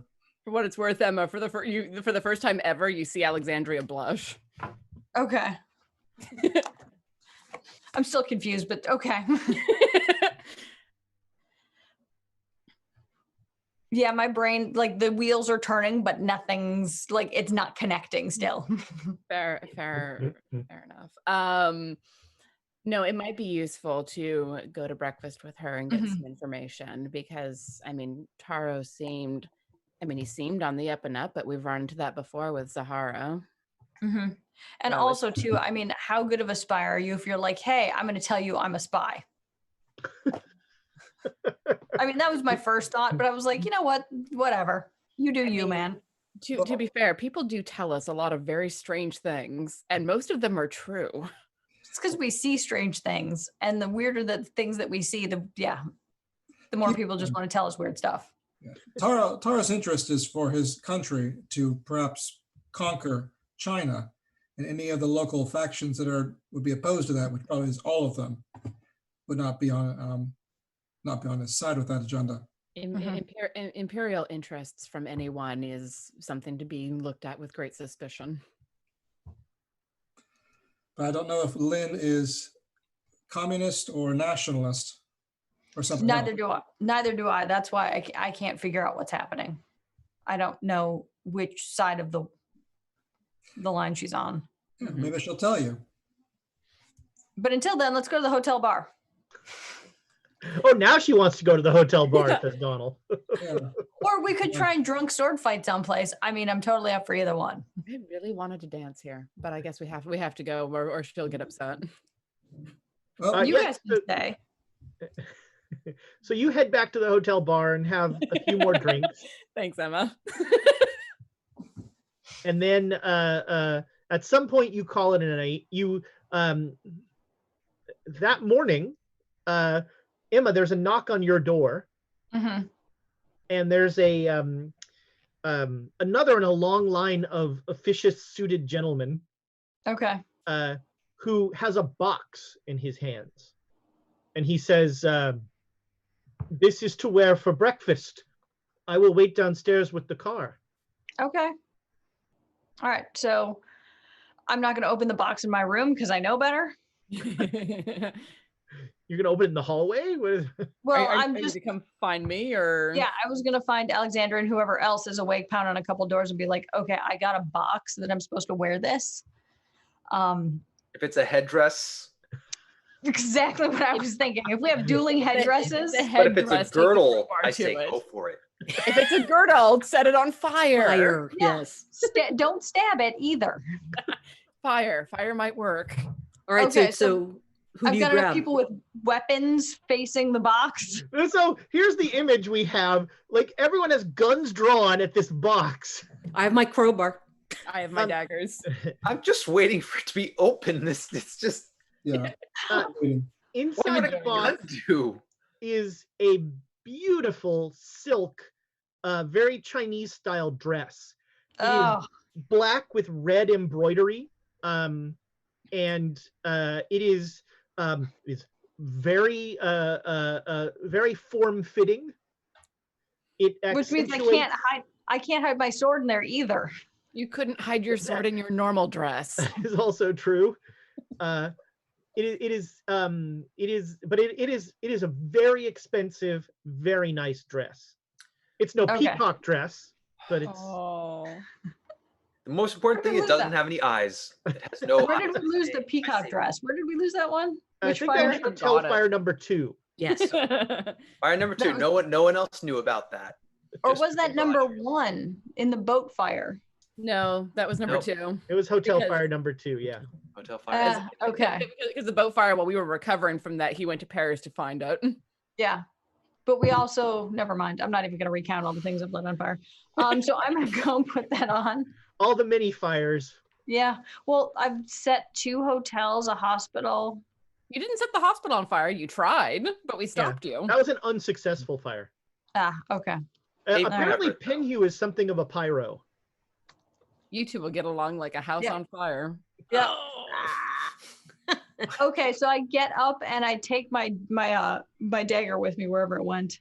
All right. Is anyone else Took it away from you? Now, it's unclear whether you're all invited to breakfast or just Emma.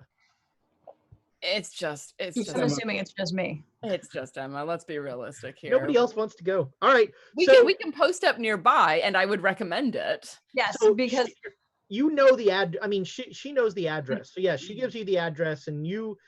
So what you'll all see is this is a gated house with a number of officious men in suits that are not at all carrying weapons. That happen to be standing close by. They are they're not guards, but boy, they're sure guards, you know. And you, Emma, will pull up, and a sort of a shorter, very like neurotic gentleman will meet you as the car comes around this winding driveway up to just a beautiful Chinese style villa, and he will say, "Oh, please come with me. Are you wearing the dress?" Yes. Yeah. Okay. Yeah. Oh, I'm very glad that you dressed appropriately. Madam, come. Madame Lin will be there shortly, and he brings you into a room, full of sort of objets d'art of all kinds. It is sumptuous, this room. Thank you, sir, Mr. I am Mr. Wu. Okay. And Mr. Wu, what do you do for Lin? Well, I think the Western term is I'm a comprador for her. I am her right-hand man. Okay. Pleased to meet you. Thank you. I will wait here. Of course. Can I bring you anything? Just a glass of water, perhaps. Of course. If you could. Yeah, they leave you. You are left alone in the room. What's in the room when you're like, it's... Oh, okay. So you can, I mean, there are, let's see, what is in the room? Make an occult roll. Ooh. Oh, that's in the O's, right? No. Your knowledge of the alphabet is unparalleled. Nope, I do not know what these things are, but I would I just want to know what stuff is. Yeah. Like, even if I don't know what it is, like, Sure. It's a statue that looks like this. It's a... The things that stand out to you are, the one thing that you recognize, thanks to your knowledge of comparative religions, there is a rack of, a rack of the I Ching, which is a Taoist fortune-telling thing that involves scrolls that you pull out and that sort of thing. There is a statue of a snake tortoise hybrid that looks like some sort of Chinese mythology thing, but you're not sure. There is some sort of weird brocaded painting, and it's not even a painting, it's more of a like embroidery. Well, no, it is. It's like painting on fabric. It's like a silk. It's like almost a silk screen, but painted by hand. That has it has some sort of actually, you would recognize this. I think you've been there. This is Azathoth's court at the center of the universe. Was I there, or was I pointed to where it is? You were taken there. Yeah, you were taken there, and early on. This is it is it's very much a depiction of it, but there is a number of books that are open that are in Chinese, and then there are 9 bronze bells. Okay. I can just see Emma walking down the row and just ringing all of them. Ding, ding, ding, ding, ding, ding. And actually, there is one book in English, and it is Observations on the Several Parts of Africa. And there are references, just in a cursory glance, you see that there are silk bookmarks marking a section on the lost city of the White Gorilla. Okay. And that seems familiar to me. I think you heard something about that in Egypt. Yep. Or something about a gorilla there, but this is talking about some sort of, just at a cursory glance, it's some sort of lost city in Africa. Mm-hmm. And so but your takeaway from this is that this woman has a lot of artifacts. Yeah, and she knows like what she's looking for, because it's odd that you would stumble upon all these things together. Yeah. And she must be very rich. I mean, clearly. So inside the house.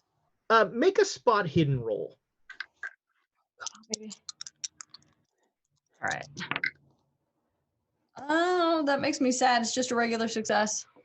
All right, with a regular success, there are at least 2 times when you're like sort of walking around looking the room. There's a beautiful panel window that looks out on the courtyard, and there's bamboo, kind of a bamboo forest on both sides. And there are at least 2 times where you see the bamboo move, like there's something large behind it, larger than a man. Okay. I'm gonna go over to the window and look outside. Yeah, sure. Yeah. Unfortunately, you only got a regular success, so that's what you see there, is that something. But when there's bamboo outside, it's not. Is it the tall bamboo that's really tall, or is it okay? Yeah.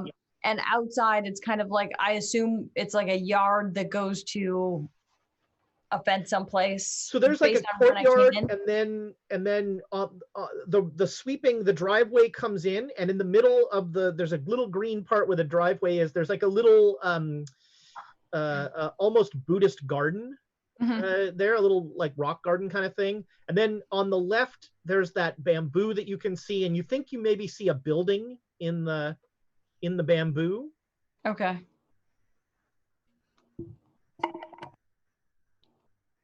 And as you're looking out the window, you hear the door open. Okay. And in walks Madame Lin. She is beautifully dressed in a jade gown. She's dolled up. Her makeup is done. All of that stuff. The swallow pin that she's wearing is black. It matches your dress. Okay. Black with the gold. And she comes in and she hands you a glass of champagne, as she has one, and she like toasts you. So what are we toasting to so early in the morning? Partnership. I don't think I have. Okay. I mean, I'm not too sure. I'm not exactly into business, if you will. I'm not a business person. Partnership can mean many different things.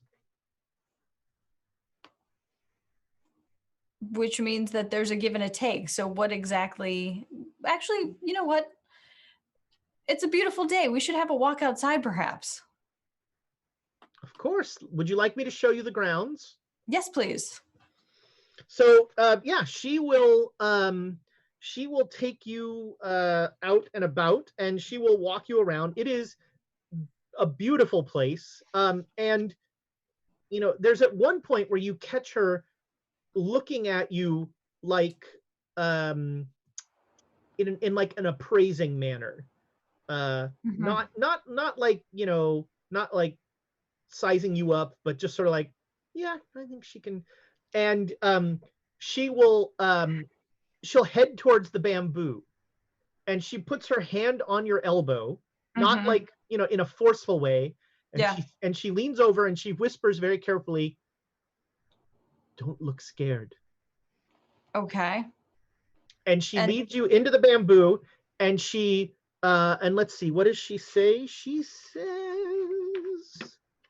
I'm gonna put my arm wherever I hid my other arm, wherever I hid my knife. Sure. Yeah. That'll come up when the sanity roll comes up. Let's see here. Aha. They are and she goes, tuk tuk, tun tun, tun tun. like she's calling a pet or something. Mm-hmm.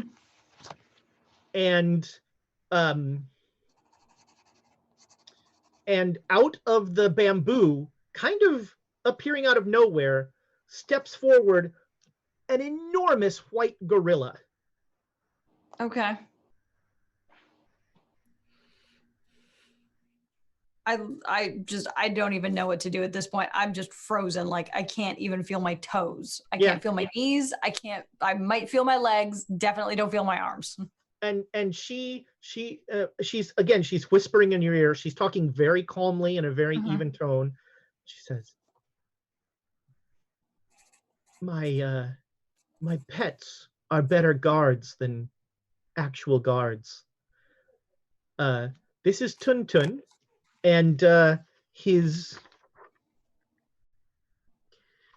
sister Ping is sleeping right now. Isn't he beautiful? I'm just looking at her, like my eyes, my mouth, nothing. I can't. What was the sister's name? Ping? Ping, yeah.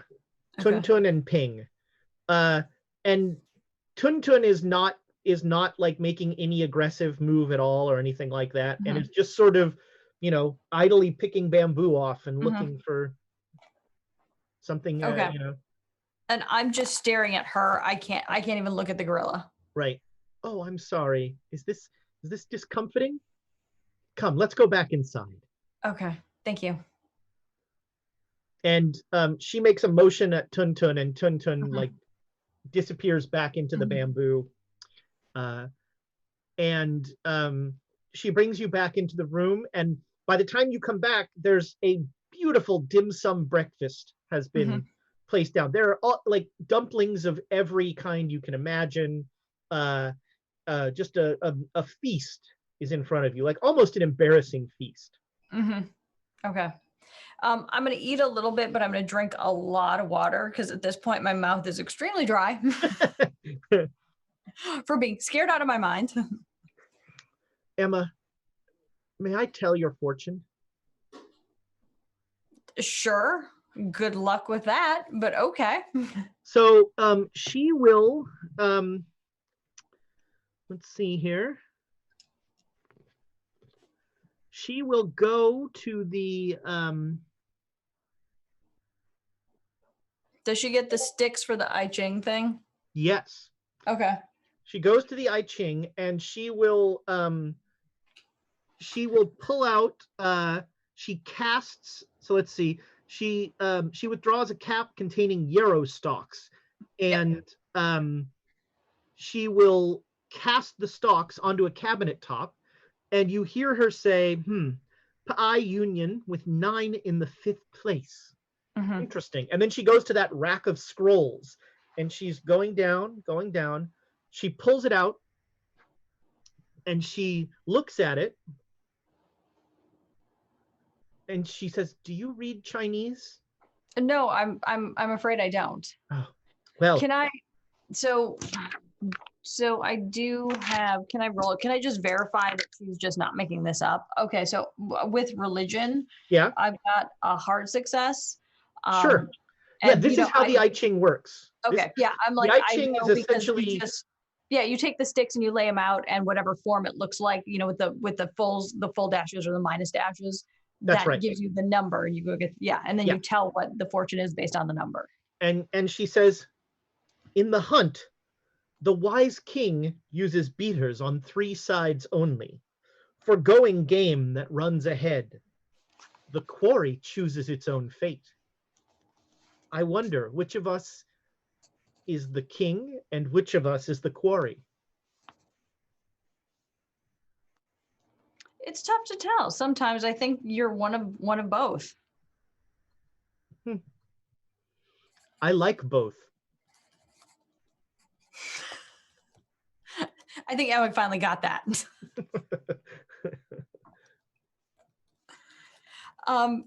So I look around and just say, it's where did you collect all of these artifacts, these things? I mean, this is quite an interesting collection. It doesn't seem to have a what do I say, a theme or a motif almost.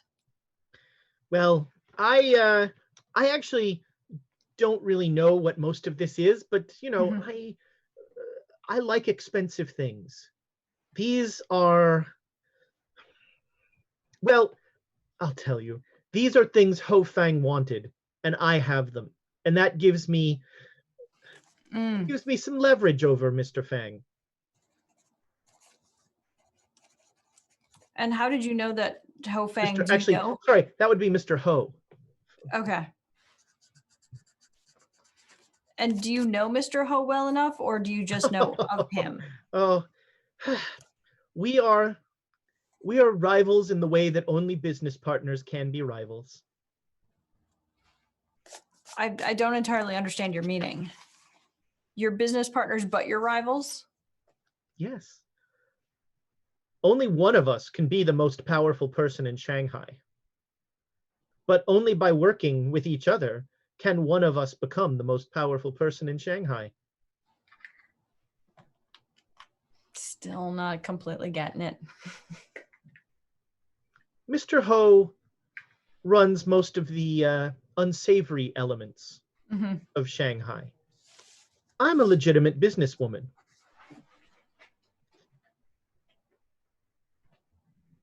And so what does your empire encompass if you're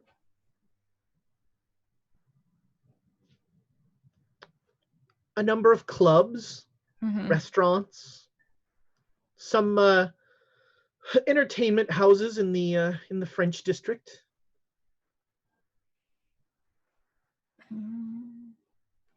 And what about, you said that Mr. Ho runs the unsavory parts. Does that include imports and exports? A term so so vague as to be meaningless. He does run most of the shipping in Shanghai, yes. Mhm. Didn't your Japanese friends tell you about that? Not entirely. I mean, just a little bit. It was just very vague as far as that's the terminology that I was told, import and export, which doesn't really tell me anything. What happened to that warehouse? There was an explosion. Oh no. Was everyone all right? Yeah, we made it out alive. Hmm. I'm sure other men were shot like they are, like they do. Like I told you before, men get shot. It happens. People follow me. It happens. These are just things. I see. Speaking Well, of I'm very sorry that you had to be there for that. speaking of men that follow, why were you following us? You came barreling into Shanghai and immediately started asking about Jack Brady. It makes a girl wonder. I'd love to find Jack Brady. Can you tell me where he is? I do not know where Jack Brady is. I am still looking for Jack Brady. Jack Brady has something that I am looking for. Why are you looking for Jack Brady? Well, we have something in common. Jack Brady has stolen something of mine, Really? and I would That's very exciting. much like it back. What, if you don't mind me asking, did Jack Brady steal? From your person? From your house? From a business? He stole some scrolls that I am very interested in. Some The scroll. 7 cryptical books of Hassan. That I don't even that does not sound familiar to me. What do you know what was in the seven cryptic scrolls of Hassan? Yeah, HSAN. I'm sure there's a proper Mandarin, not Mandarin, Shanghaiese a way to say that I would just mangle. So I'm just going to say Okay. the Book of Hassan. Okay. The 7 cryptical books of Hassan. That's in books. He took advantage of my trust.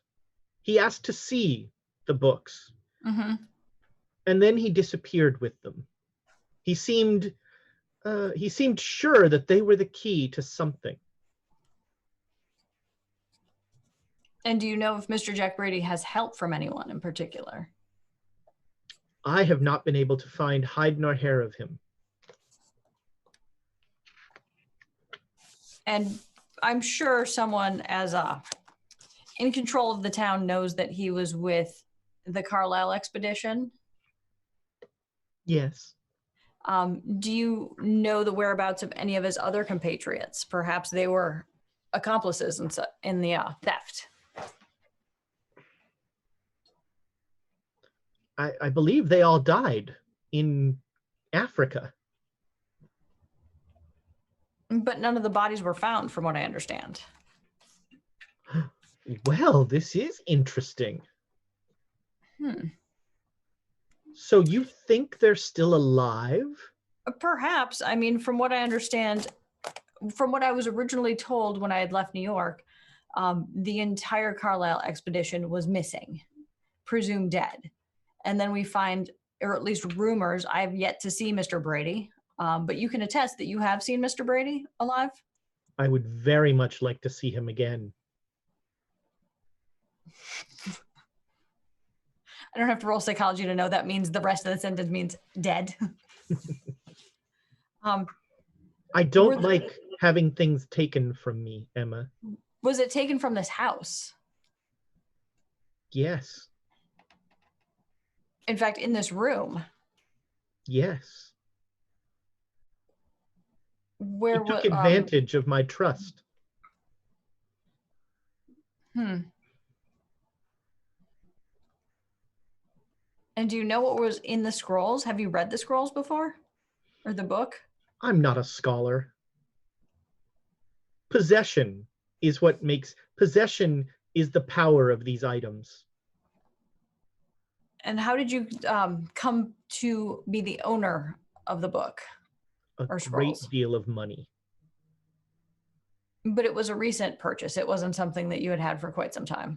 That's correct. Most of this is recent. My partnership with Mr. Ho is relatively recent. And when I learned of his interests, I had to be a little better than him. I have to keep up appearances. And do you think Mr. Ho is perhaps aiding Mr. Brady? Well, that would make things very interesting, wouldn't it? Just an idea. I I don't think Mr. Ho would make that mistake. Why do you say that? He knows how upset I would be if he helped Brady steal my scrolls. Or if he was concealing my scrolls somehow. And the only value to you of the scrolls is just to have them, not for the content? Isn't that the definition of value, having them? No, I think the definition would be to enjoy the information that's held within them, to understand the knowledge. And what would it take to enjoy some information with you?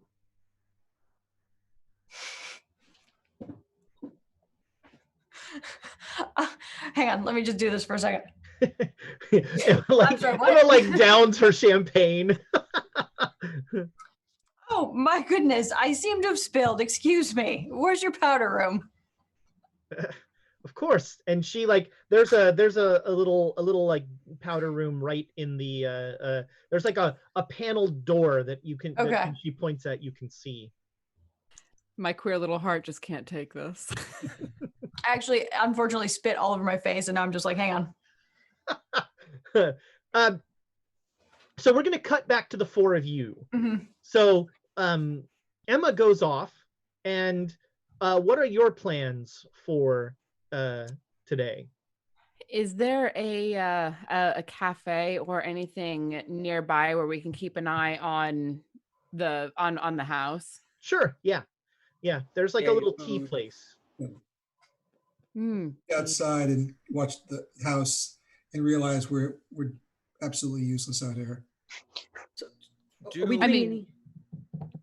Silvano, go ahead. Do we have anything of Penhue's? Why, yes. You have Penhue in your pocket. Anything else? No correspondence, anything to help No, what are you talking about? Letters, anything that he wrote, anything of his that we can use. use. Got his damn brain in a piece of jewelry. Right, but No, we we need need- something else. Yeah. Yeah. I mean, we there's no way we can get. Where would you even find something like his writings, short of going back to London? His boat, Hmm. Grey Dragon Island. That's yeah. So do we try to get onto his boat? We might want to try to get something off of that boat, Why? because if we do, we have better chances of hurting him through the headdress. Use something that's connected to him. It's fine. I don't know why. It's that's whatever. If you need us to do that, we can do that. What would we let's see. I'm What could having we such a stupid idea of like, I could go with you. How did that go last time? Yeah. I feel like I've just been voluntold to go sneak onto someone's boat. Damn it. We can get something off of there. It could end up being. Do we All want to right. get an article of clothing? Do we want to get whatever we can get, I guess. I mean, if I can find a comb, we can get some of his hair. Oh, that would be the That'd be juicy acid. right Oh. there. That would be epic. What? I was joking, but I have a feeling that you aren't. Oh yeah, I was being serious. That'd be great. Yes. Something off of his body. Yes. Oh, Just tell us what you need, and we'll sneak on there and get that for you. It may be best of the two you don't go, since you can see into your heads or something. Yeah. So Ezra, I'm under the impression like Oh, articles hell's of clothes, things that are close to him would be best. That's what I was. Yeah. I mean, it's I mean, this is all so super theoretical, and frankly, you're making a lot of leaps that you feel are sort of. But yes, you feel like the closer that something is connected directly to the person, the better it is. In that, and that the energy of the person. There's a very sort of Chinese kind of qi idea to this, where like the energy of the person infuses the item. So like, yeah, a comb with hair, or, his underwear or something that. I mean, hair would be very direct witchcraft. Yeah. Otherwise, we have to get Emma to wear the headdress. Shaving razor. I'm correct? sorry, what? So if the alternative would be if we could use someone as a conduit, and of all of us here, she's had the connection with him like the earliest. She would be a fantastic. Do you understand that? And I mean, I barely understand any of what you're talking about, but that sounds like something that might burn her brain out through her ears. Oh, if done incorrectly. I've seen you work. What? No, what? Wait, when? The tattoos. What? What? Sorry, that wasn't actually X carding. She's alive. And everything went wrong in between that part. Well, I Wait, can't be no. held responsible for that, but the ritual went smashingly. She went from being on Death's door. deathbed. Regardless, I would very much prefer if anything that we do does not involve putting that thing Okay. onto Emma's head. So that means we do have to get something that's like very close to him. Books and stuff like that wouldn't be as much. Clothing sounds good. What do you think? Anything that he's written might be a nice third place. Yeah, written. But I do have to stress, I am a druid of the highest caliber.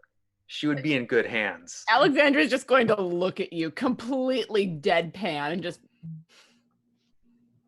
Well, if you fellows don't think At this point, I believe it too. Yeah, I want to make yeah. a sight check. And we've learned about power and how it works. And I believe in Sylvana. you can't just destroy it with the ritual. You have to have us go fetching memorabilia. Time for a fetch we quest. destroy the memorabilia, and that somehow destroys the head. No, we use that for the power that we connected to him. Oh, we're skipping. No, we're trying to hurt Penhu through the headdress. And if it destroys it in the same time, right? We can weaken him through it. That's great, but I'd rather we just deal with the headdress itself. Well, maybe We can look into that too. Yeah. Well, and No, and no, maybe no. Pretty We can do confident. both. Pretty We can confident do that's- both. Yeah, I mean, if Penhue's okay, two things. First off, if Penhue's brain is in this thing and we weaken him, we can weaken the thing and possibly destroy it. Two, Right. if Penhue's brain is in the thing, he's listening to everything we say right now. well, actually, he already has a connection with Did us. you just actually me? Oh no! Well, yeah, it was. Well, actually, it's worse than what you think. Great. I'm So- pretty sure he has a connection with us right now that he can utilize. So he doesn't even need the headdress. So if Donal and I, from your suggestions, Mm. go to his boat, Mm-hmm. we are going to be alone, the two of us, on his boat with someone who just about kicked all of our arses. Is there any part of this equation that I'm missing? So you want me to go with you? I want none of us to go, actually, because I like not dying. Are you absolutely sure we have to gather his clothing and hair and literature to do your ritual? It would help. Try to face him when he has that shield up again. Joan, do you think you would be able to destroy that shield again? I don't have as much power as I did before. Hmm. I mean, I've. I'm open to suggestions. Whatever Donal and I decide to do, we make the decision away from the earshot of the three of you, because if he has if he has a direct line into your brains, I'm not going to let him listen. Can you perhaps, is there just some sort of simple ritual where you destroy a magical item that's go to the library and do your thing where you find solutions? Not a simple one. Or that a not so simple ritual, perhaps. Well, we can do more research. Yeah, That would be great. but these things don't tend to destroy. Well, I mean, no, they destroy, but you know what I mean. But They're we very can- good at destroying. No, but going back to the library and reading some more would be. You know, Joan, whenever you say that with that look on your face, I grow a little more terrified. So we'll go to the library, and you two will have a discussion amongst yourselves, and hopefully you'll come back with some goodies. If we do, we're not telling you. not till it's done. If it's done. What's done? Go to the bloody library. That's fine. That sounds good. Cool. All right, so Silvano and Alexandra. Sorry? Donal and Alexandra. Are you gonna? I mean, you feel like maybe staking out the boat might might help a little. Well, we were sticking it out earlier, And Yeah. that's when we got picked up by our Japanese friend. but there could still be lots of clues on that boat as to what their plans are, where they're going, other correspondence, lots of useful information. So there is a value going on that boat. Alexandria, if things go wrong, you could smash a crate on there. You're assuming that the crate is on there.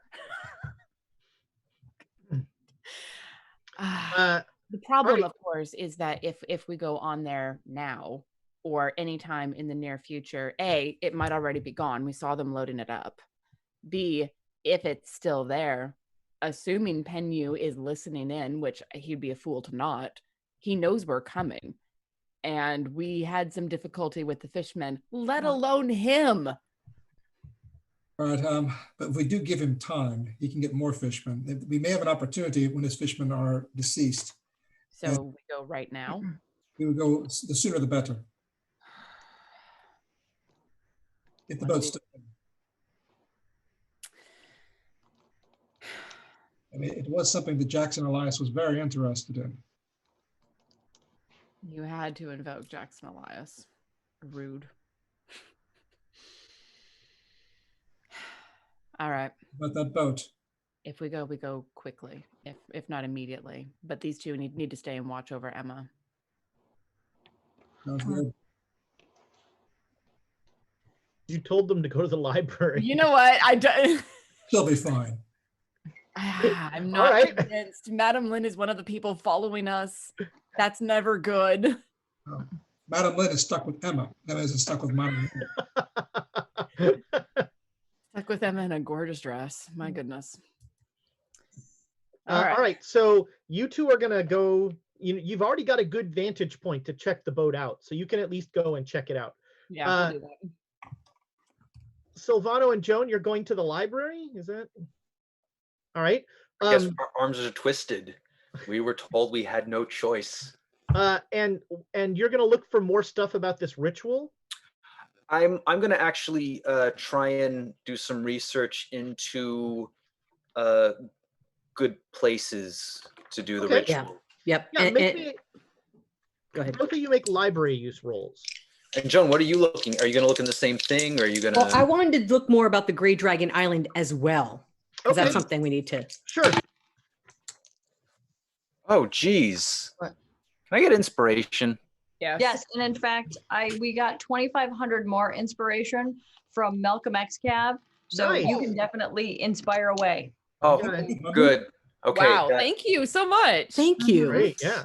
Oh yeah, no, I got critical, really cool, whatever the ultimate success. hard success Nice. here. Yeah.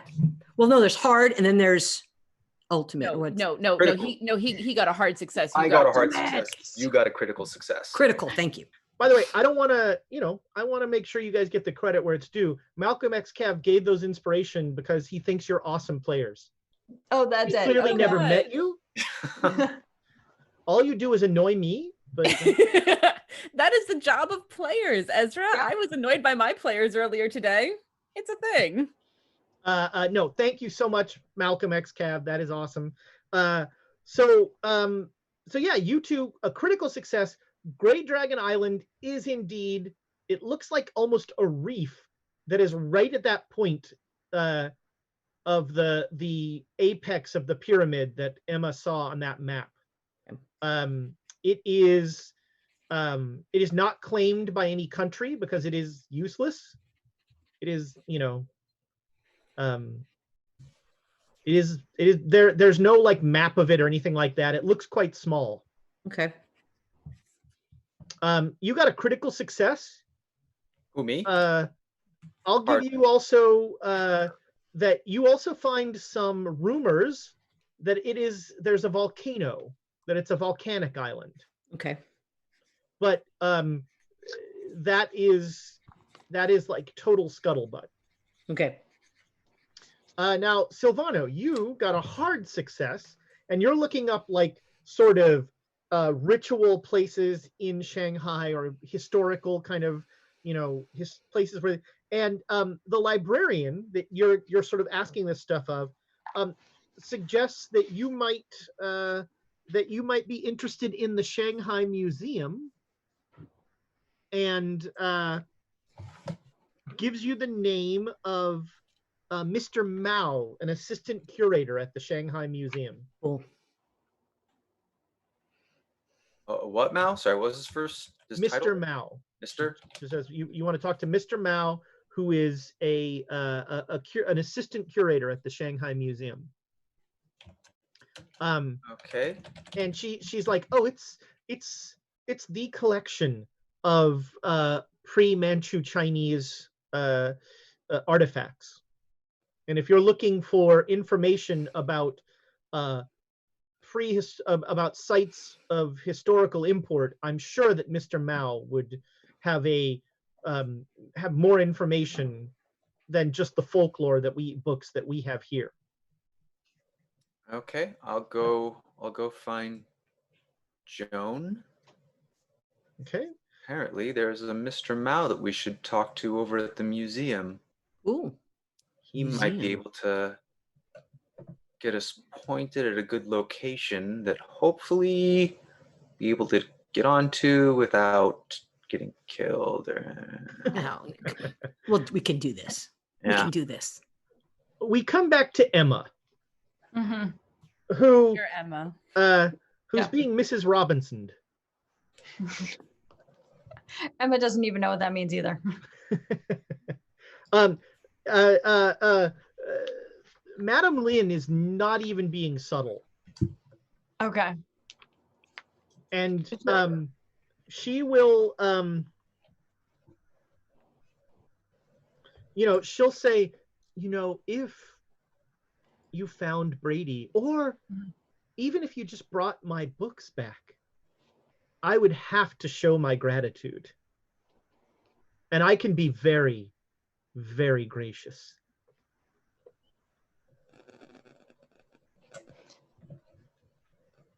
The finding of the Brady is the hard part. What help could you offer if we were, I don't know, in circumstances where we perhaps needed some of those men that get shot? I have men to be shot for the right reason.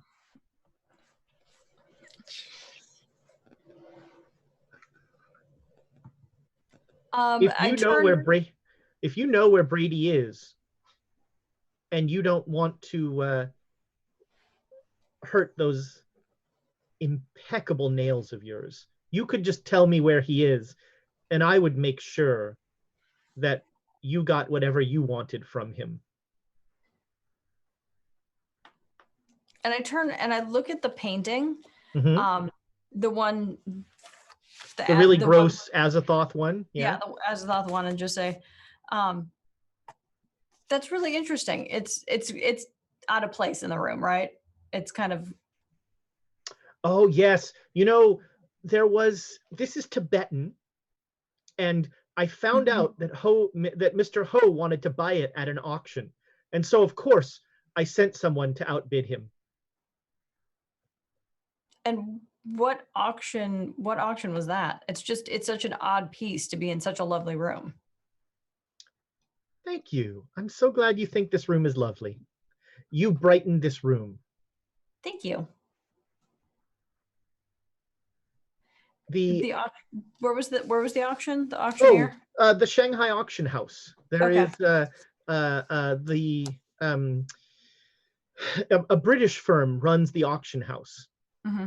And there are often auctions of various pieces of art, and I make it my personal interest to cost Mr. Ho some money at the very least. I giggle because I think that's kind of funny. It's it's so sad how men think spite is a negative term. It can actually be quite fun and rewarding. You see, you understand. I'm sorry.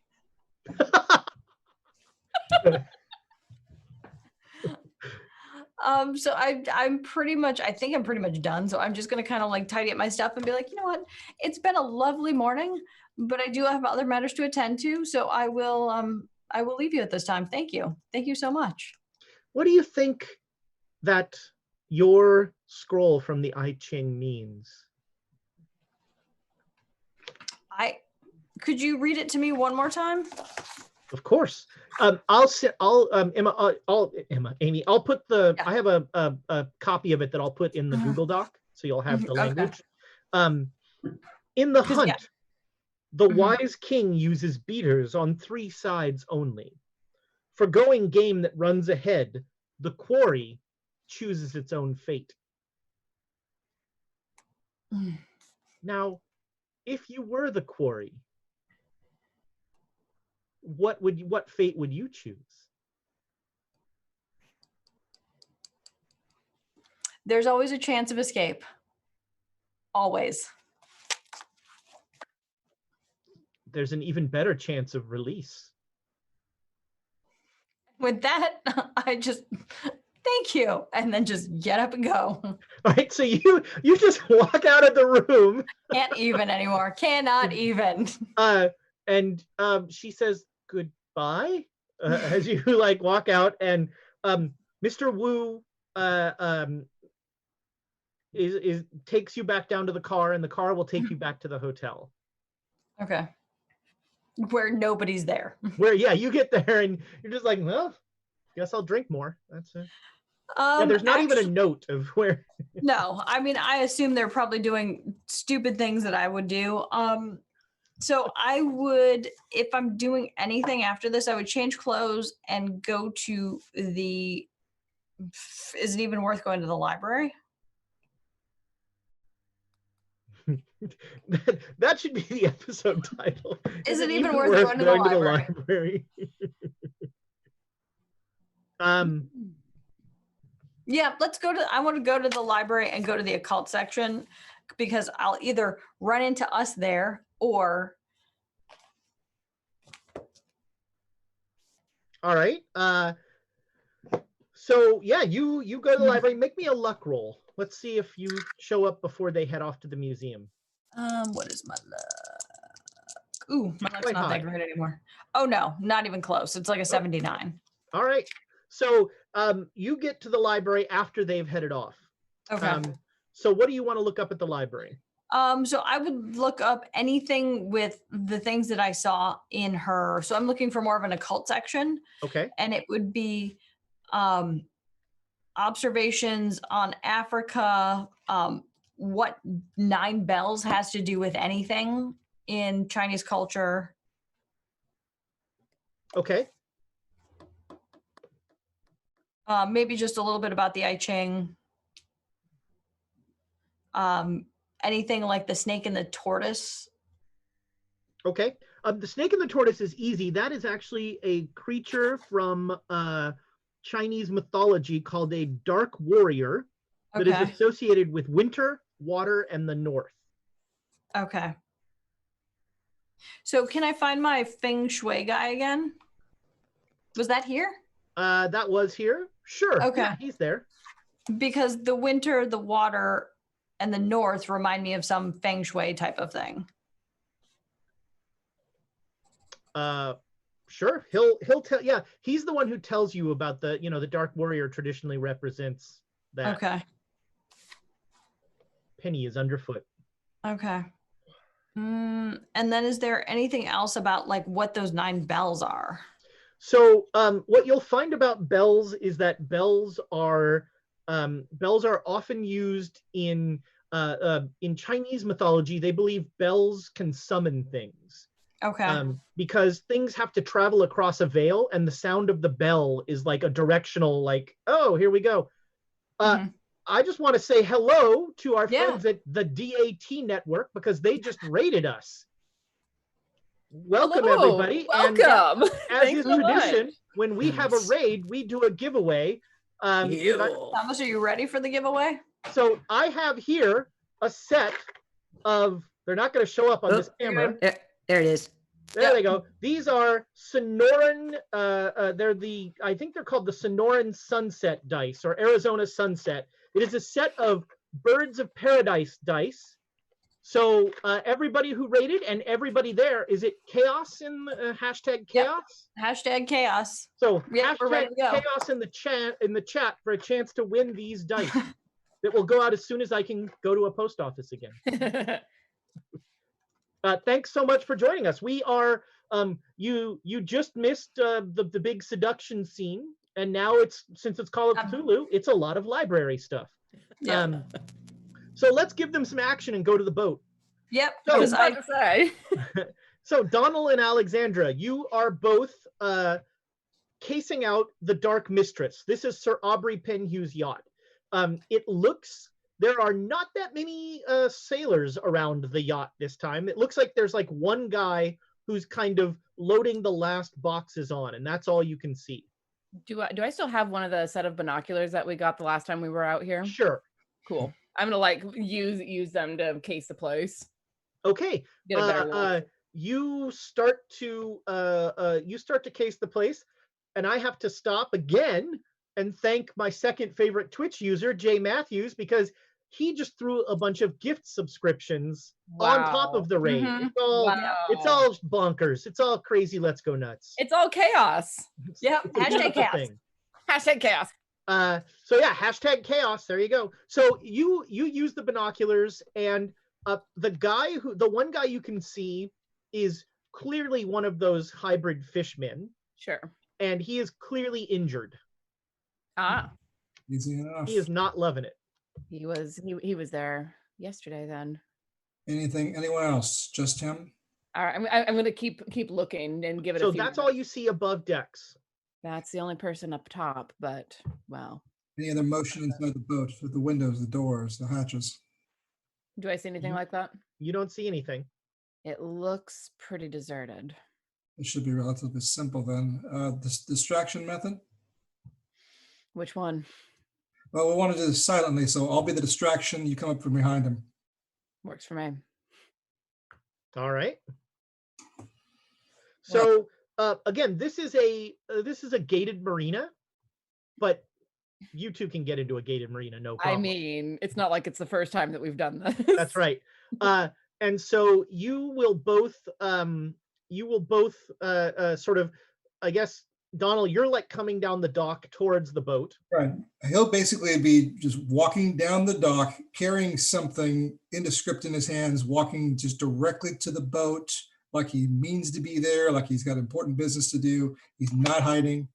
He's gonna walk right up to where the fellow is, taking his time. So that Yeah, sure. The guy will stand up and he will say something in Chinese and like wave his hand. Donal waves back to him, holds the box up. And I'm going to be using his distraction to stealth around behind the person and this is a hybrid fish person. Stick a knife in him. Sure. Yeah, you're a trained assassin. Make me a stealth roll. Okay. Do I have any advantage because he's keeping him distracted? Donal, make me any communication skill roll to give her advantage. Fast talk, charm, something. All right. What is he good at? Other than intimidate. Shoot at it. Intimidate might not be the skill. I mean, it's a way to go. It's a social skill. Where's fast talk? His fast talk is base, so nope. Yeah, other than intimidate's all he's got. All right, you're trying to. So you want to bully? It makes this guy. sense. So, You're like, no, you get down here and look at this. This is. So Okay, make me an intimidate roll. 13 success. All right, this is a very aggro distraction. Hard success. So you're just like, come on, this is what I brought. That's good. And you, so you have advantage on this killing roll, Alexander. Donal. So stealth. Yes, made it. All right, so you are the knight. You like pop up behind him, and do you just want to end him? Is that your? All right. Donal, make me a luck roll. What? Let's see if there's any arterial spray. 0-2. We're good. No problem at all. So, and with that luck roll, like you catch the body as she like slices it. There is not a single noise. It goes off without a hitch. Just like move him right onto the boat, stash him quickly. Okay. Cover him up with the tarp, move on. Okay. Yeah. Sure. So the top deck, as you know, is empty. It looks like there is one stairway down. Let's see here. Got to get to the map of the. Oh, what? Why would I start looking at maps now? Are you seriously like you said about my map making skills? It's just better to not. That's right. So yeah, there's a hatch down to the boat, and you will both of you make listen rolls. 50 success. Success. Okay. You will. You don't hear anything else below decks. Okay. Except there is there's a weird whining noise that is not, it doesn't sound like a normal boat engine. There's just a constant low kind of Does it sound organic? Like something No. that okay. No, it sounds like engine noise that you have no idea what is. All right. So I'm gonna lean over to Donal a little and say, "You lift the hatch. I scoot down there." Do we want to go down there or try the cabin or the what's it called? The control booth. What do they call that in boats again? I don't know. I don't care. If we're looking to get information and get out, the cabins will be below. All right, let's go down then quickly. I'll open and you move. Yeah. So he'll open the hatch. I'll take a look down first. Give my eyes a second to adjust to look below decks, and then scoot down in there. Okay. Yeah. You there's nothing. It's clear. Again, all you hear is that high pitched kind of whining noise, and you are inside the boat now. It's a hallway with 4 doors, and there's another stairway down. And Okay. if any other boat you've been on is any indication, the bottom will be the hold and the engines. All right. So if we're looking for Penhue's things, it'll be behind one of these doors. One of the cabins, perhaps the largest cabin. Probably furthest forward, maybe. Yeah, the front. Yeah. All right. So we'll check the one that's furthest forward. All right. Well, the easy thing is there's only one that's locked. Oh well, that helps. That's the one. That's probably. I think you're better at picking locks than I am. So the locked it. 28. Last chance, by the way. #chaos. We're about to do the drawing. 28. Get in quick. I want Rachel in her so I can just hand her the dice and I don't have to. 28. Okay, yeah, no problem. This door, you know, it's not. You're struck by the fact that this is not like a high-end lock. This is like boat door lock. And yeah, you are into.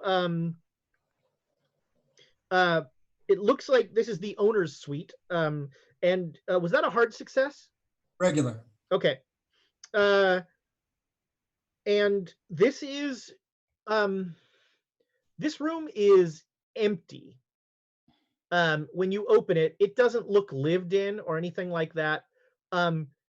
The only thing that kind of draws your attention, Donal, is there's a closet door with some runes around the closet door. Oh, bro. Okay. Does he point these out to me? Yeah, I'll put them up quietly. Look at them. Do they look like what I think of immediately is The burglar alarm? no, well, that maybe, but also I was thinking of Jan, what's his name? The Polish guy in Egypt who had the hieroglyphics against the cat. The cat Oh barrier. yeah, Jan Willem. Jan Willem. Yeah. They do not look like protective runes that you've seen or alarm runes that you've seen. Okay. But probably whatever. If either of you has Cthulhu mythos, you can certainly make a roll. I do. It's all you.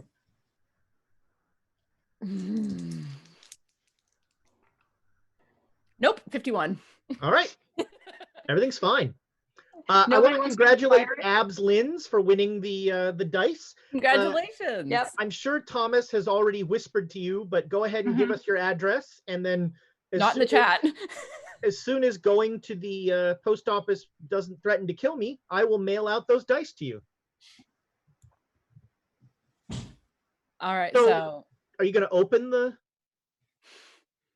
I want to look around the rest of the room first, because you said the rest of it doesn't look lived in, but is there anything left behind from a time that someone might have been around? No, like it literally doesn't look like. Remember way back, only Alexandra would remember this really, but way back when you look the room of, was it Delgado, the Karasiri who didn't sleep? Yeah. This is kind of this seems like the same thing. This room is not used. All right. It's like he has to have a room because that's something a normal human would do, but he does not use this. All right. It is entirely possible that is either going to be some kind of alarm. I don't recognize the sigils, but alarm or holding something back, or so be ready for anything when we get that thing open. Now, does the closet door have any of those like little slots in it or any gaps we can look into? Nope. Do you want to open it, or shall I? I already have daggers out. All right. Let me have one of your daggers. Pass it over. All right, I'm going to pry this quickly. It's not locked. I'm going to use the dagger. Use it to pull it open instead of All touching right. it directly. You open the door, and on the other side of the door is beautiful beach. There is a white sand beach, an island with sort of a mountain in the middle, palm trees. Is this a passageway to that dragon island he spoke of? Maybe. I don't know. I've never even heard of the Dragon Island. Gray Dragon Island? Gray Dragon Island. I've Right. never even heard of the place, let alone know what it would look like. I'm not going in there. I kind of want to. It's a terrible idea. It's the worst idea, but When we get back, is there a bed in here with like sheets? Sure. Okay. Like But your assassin self knows the more stuff you mess around with in this room, the more people know you've been in here. yeah. let's not do anything crazy. Let's just keep looking. If we want to come back and go to that island, this is obviously the way to do it, but I don't know if this is the right time. Let's at least check the other room, see if we can find anything else. Let's go quickly. All right. So you check the rest of this floor, and it's all crew quarters. One of the rooms, they all kind of smell a little, they have a weird, bad, fishy smell that's not good. One of the rooms does not have that smell, but it smells an other kind of awful. It's just full of like old food and half-drunk bottles of alcohol. And this is the captain's room, and his name is Captain Savoyard.